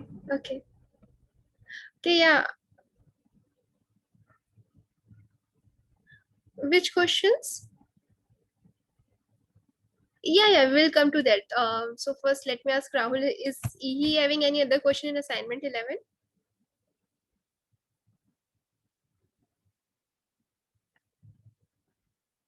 Yes. So just raise one more query on the portal regarding the assignment question and say that it should be true with your reason behind it, and let's see what you get the answer. Okay.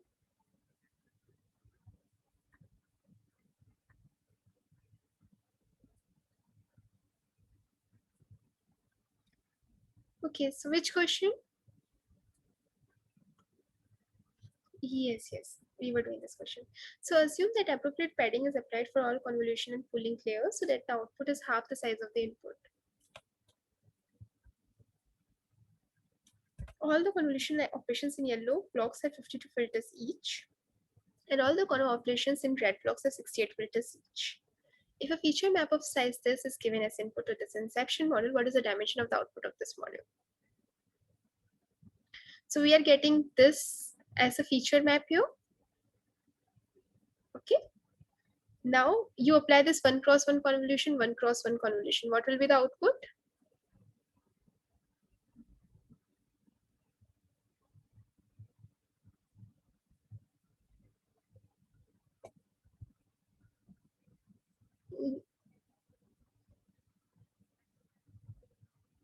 Yeah.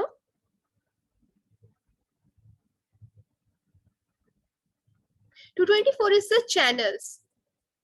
Yes. Yes. Yes.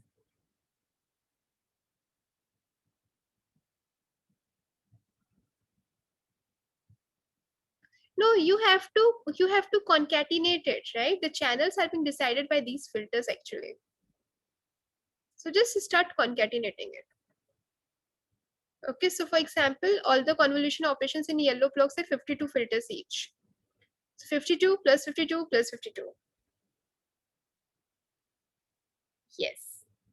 And then this red has 68. 156 plus 68. Yes. Yes. So that is how you are getting this 224 in the answer.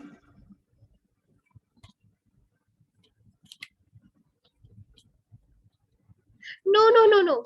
So the point, there is only 52, 52, 52, and 68. Yes. Okay. Let the input to a convolution layer be of size this, where df m is this, and the output feature map after passing input through convolution layer be of size this. M equal to 8. Assume padded convolution. Let width of the square kernel in convolution layer be k, where k equal to 7. Calculate the number of parameters and computational cost for this convolution. So what will be the number of parameters here? K cross k cross m cross n cross m cross n. So just multiply 32 into 8, okay, into 47. Yes. Oh, sorry, 49. 7 7 is 49. 32 into 8 into 49. Yes. K into m, and there are n such filters. N is 32. 32 into 8 into 7 into 7. So what is the answer?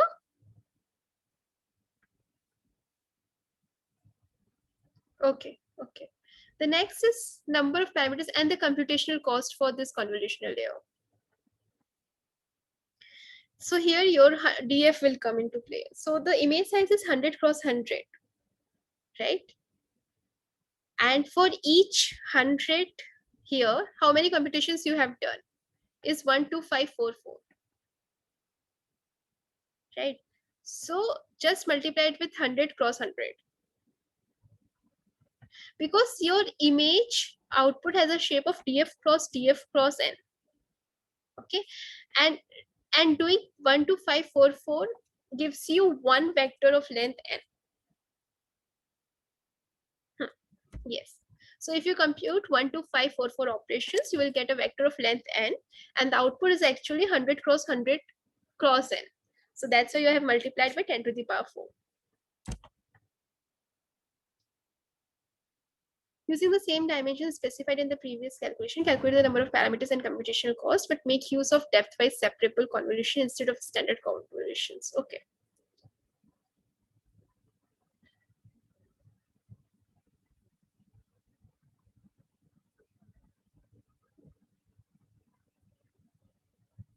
Okay, what is depth-wise separable convolutions? Yes.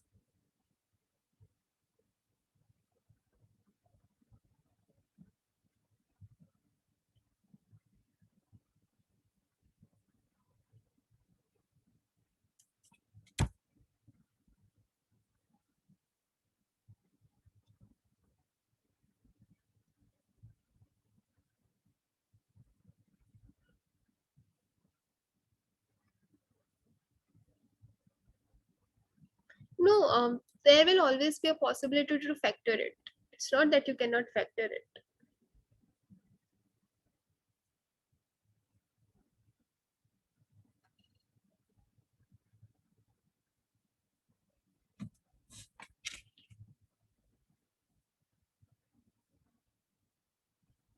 Can you open the slides where they have shown the stepwise separable? Yes.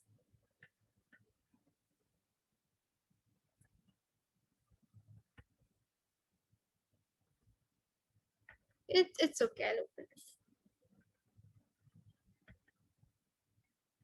Hello.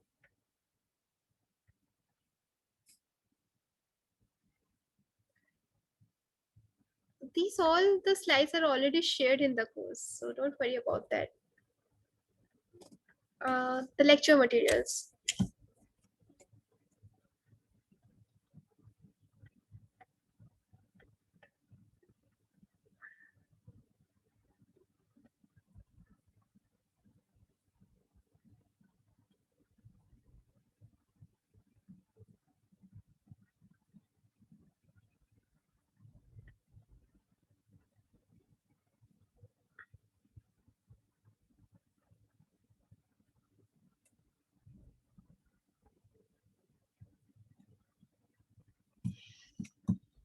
Yes, definitely. It will be very much helpful to you.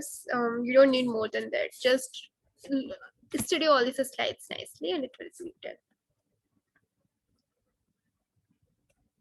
Yes, but it is not one day course as well, right?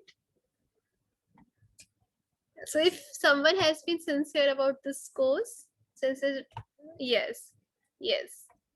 It's not a course you can do in a day and just come up with the exam. No, it won't work that way.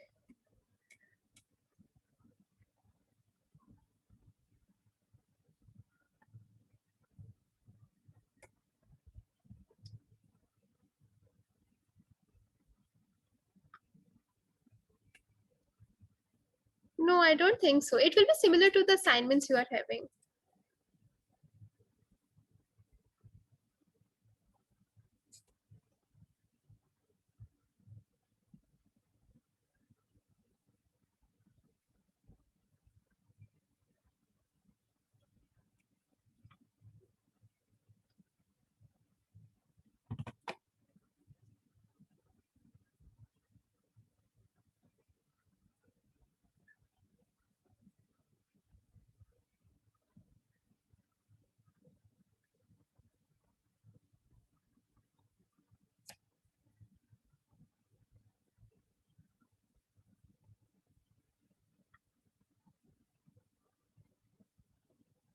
See, this question is exactly from the slides. Nothing has changed. So let me go over it for you. So we have this depth-wise convolutions, depth separable convolutions. So what this depth separable convolutions does, they replace the standard convolution with depth-wise convolution and one cross one convolution. Okay. So instead of, so what will happen is it applies a single filter to each input channel. And how does this will help over normal convolution? That is the question we have to answer. So just try to understand here. See, in standard convolutions, we have this input which is dk cross dk of shape m. Okay, and then we used to apply this standard convolution filters and such filters to get the output, right? But in case of depth-wise convolution filters, we will have the filters of the shape of 1 cross 1 cross m, and we will have such n filters. Okay.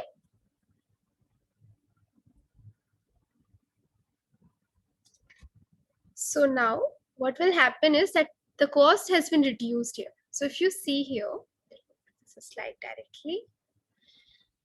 So suppose initially what used to have, we have an input of size df cross m, and the output has a shape of df cross m. So the the width and the height has not changed, only the channels have changed. Okay, and in case of a standard convolutional layer, the filter was of the size k cross m, and there was n such filters. Okay, one per layer, one per channel. Now, and the computational cost was this, which we have just computed. Now, in case of depth-wise convolutions, it will be different. So in case of depth-wise separable convolutional, this layer will factorize into two parts. One is depth-wise convolutions plus point-wise convolutions. So for depth-wise convolutions, we will have k cross m, similar to this, but only one. Okay? Yes. And for the point-wise convolution, we will have 1 cross m, but there will be n such parameters. Okay? And the cost will be this.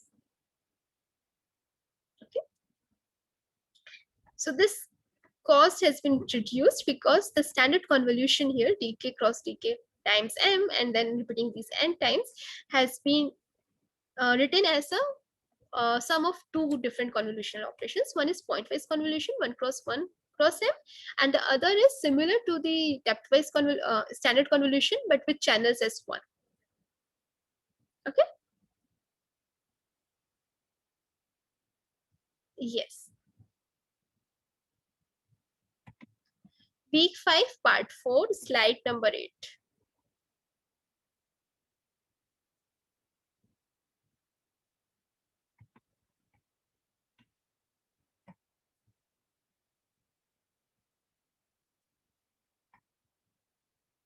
Okay, this is the last question, right?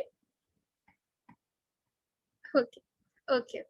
So if we convolve a feature map of size 128 cross 128 cross 12 with a filter of size 11 cross 11 cross 5 and a stride of 2 across all dimensions without any padding, the width of the output volume is A and the depth of the output volume is B.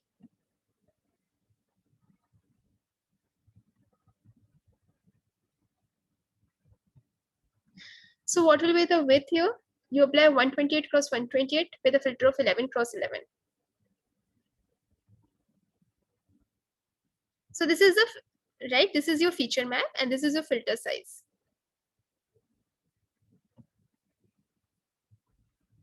Yes. So what will be the output here?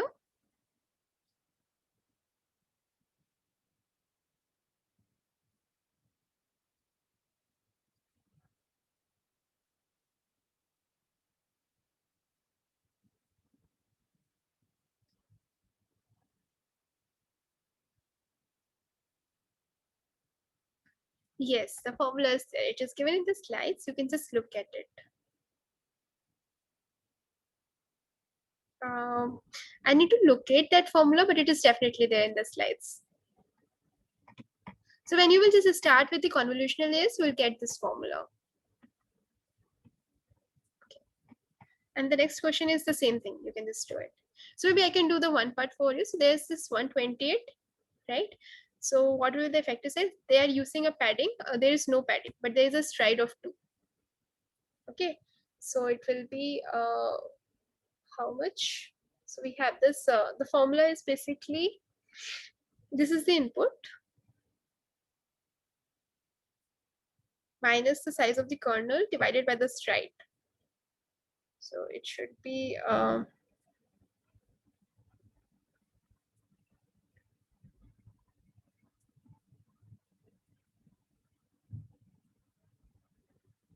so it will be basically 128 minus 11 plus 1 divided by 2. Just do it. Plus 1 divided by 2. Yeah. So the formula is there in the slides. I just need to find it somewhere. But you can look at it. It will be there. So it's a simple formula in which you will have this. So generally the formula is basically width plus twice of the padding minus the size of the kernel plus 1 divided by the stride. Yes. There is a simple formula. You just need to find that formula and fit in that values there. The same, yeah, the same question is this, right? The 20th. Yeah, it will also be there in that thing. Okay. Yes. Which, okay.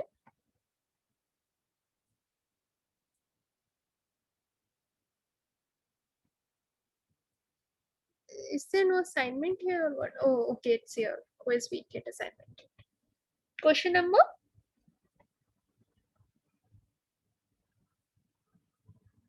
Okay.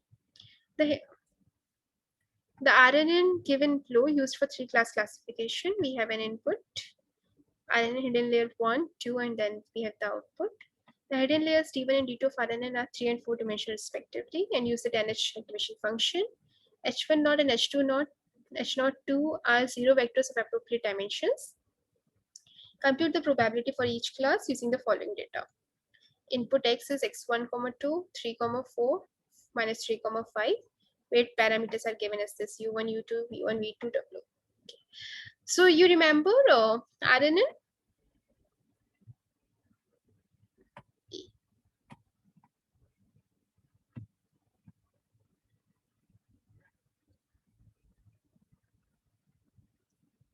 Yes, so it will be basically U1 times X1 plus V1 times H01, I think. Wait, there's a formula. Let me check it. Otherwise, I might say something which may not. Yeah, just let me just check it once.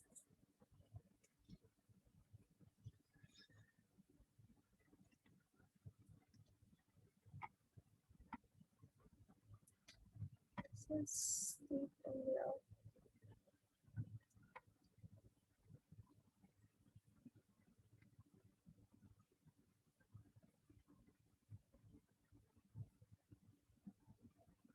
So there is the formula. You just have to fit these values in that formula, and you'll get the answer. There's an expression, actually, not a formula, the right word, but the expression is there. You just need to fit in there the values there. So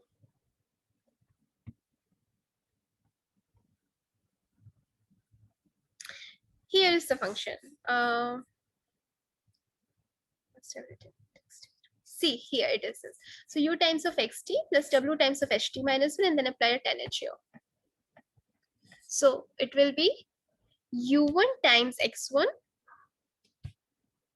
plus v1 times of h01. Yeah, and the tan h of it. Then whatever the value will get, that will be multiplied with u2 plus v2 times of h02, and then v2 times of h02. Yes. See, this is the same expression you have to follow. So this is just HT computation, okay? Once you have this HT computation, then you will have this, yeah. So there are two things, how to compute this HT and how to forward pass this x1 as y1 here, right? So what I said is just for computing this xt here. So here for this, like if you see h11, okay, so 0 is for time t0, t equal to 1, we will replace it by subscript 1, so it will be h11. For that, it will be simply u1 times x1 plus v1 times of h01 and tan h of it. Yes. Yeah. Yeah. Acha, question figure? Okay.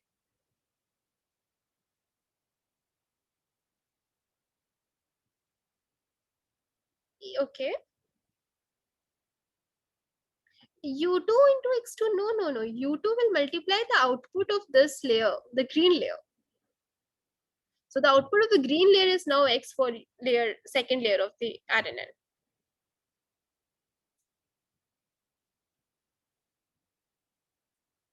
Yes, U1 into x2 plus, so see, this is the hidden state computation here, right? You are just passing the hidden state here.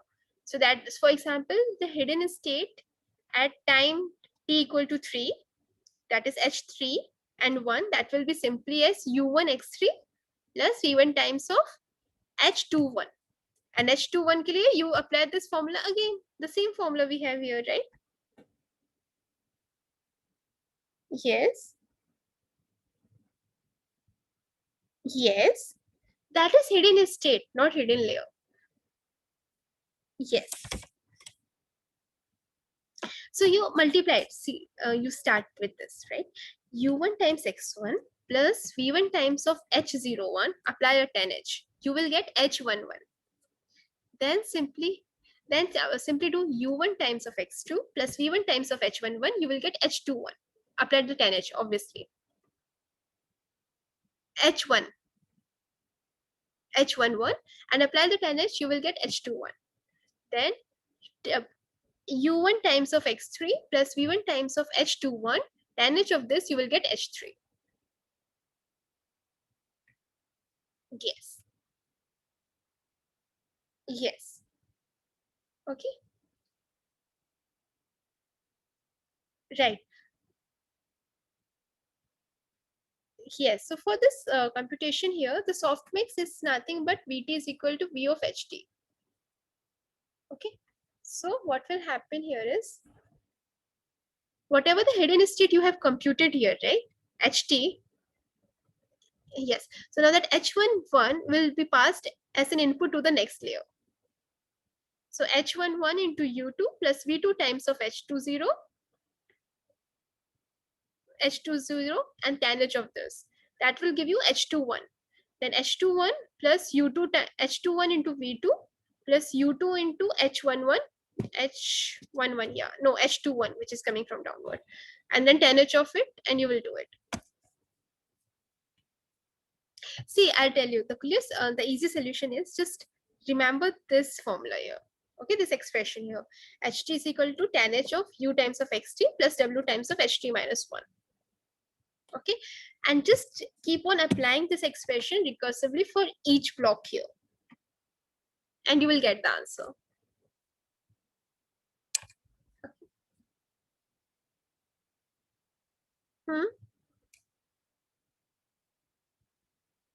Yes, you will do that. See, what is the shape of U1 here is 3 cross 2.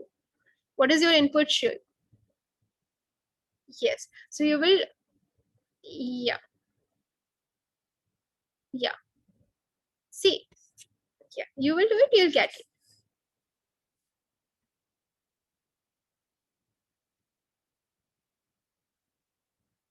Okay, sure, I'll try to. Yes, I think it is already shared on the portal, like on the web page, so you can definitely get it from there. It must be there, right? Our name might be there. Okay. So here's my email ID. You can just take it down.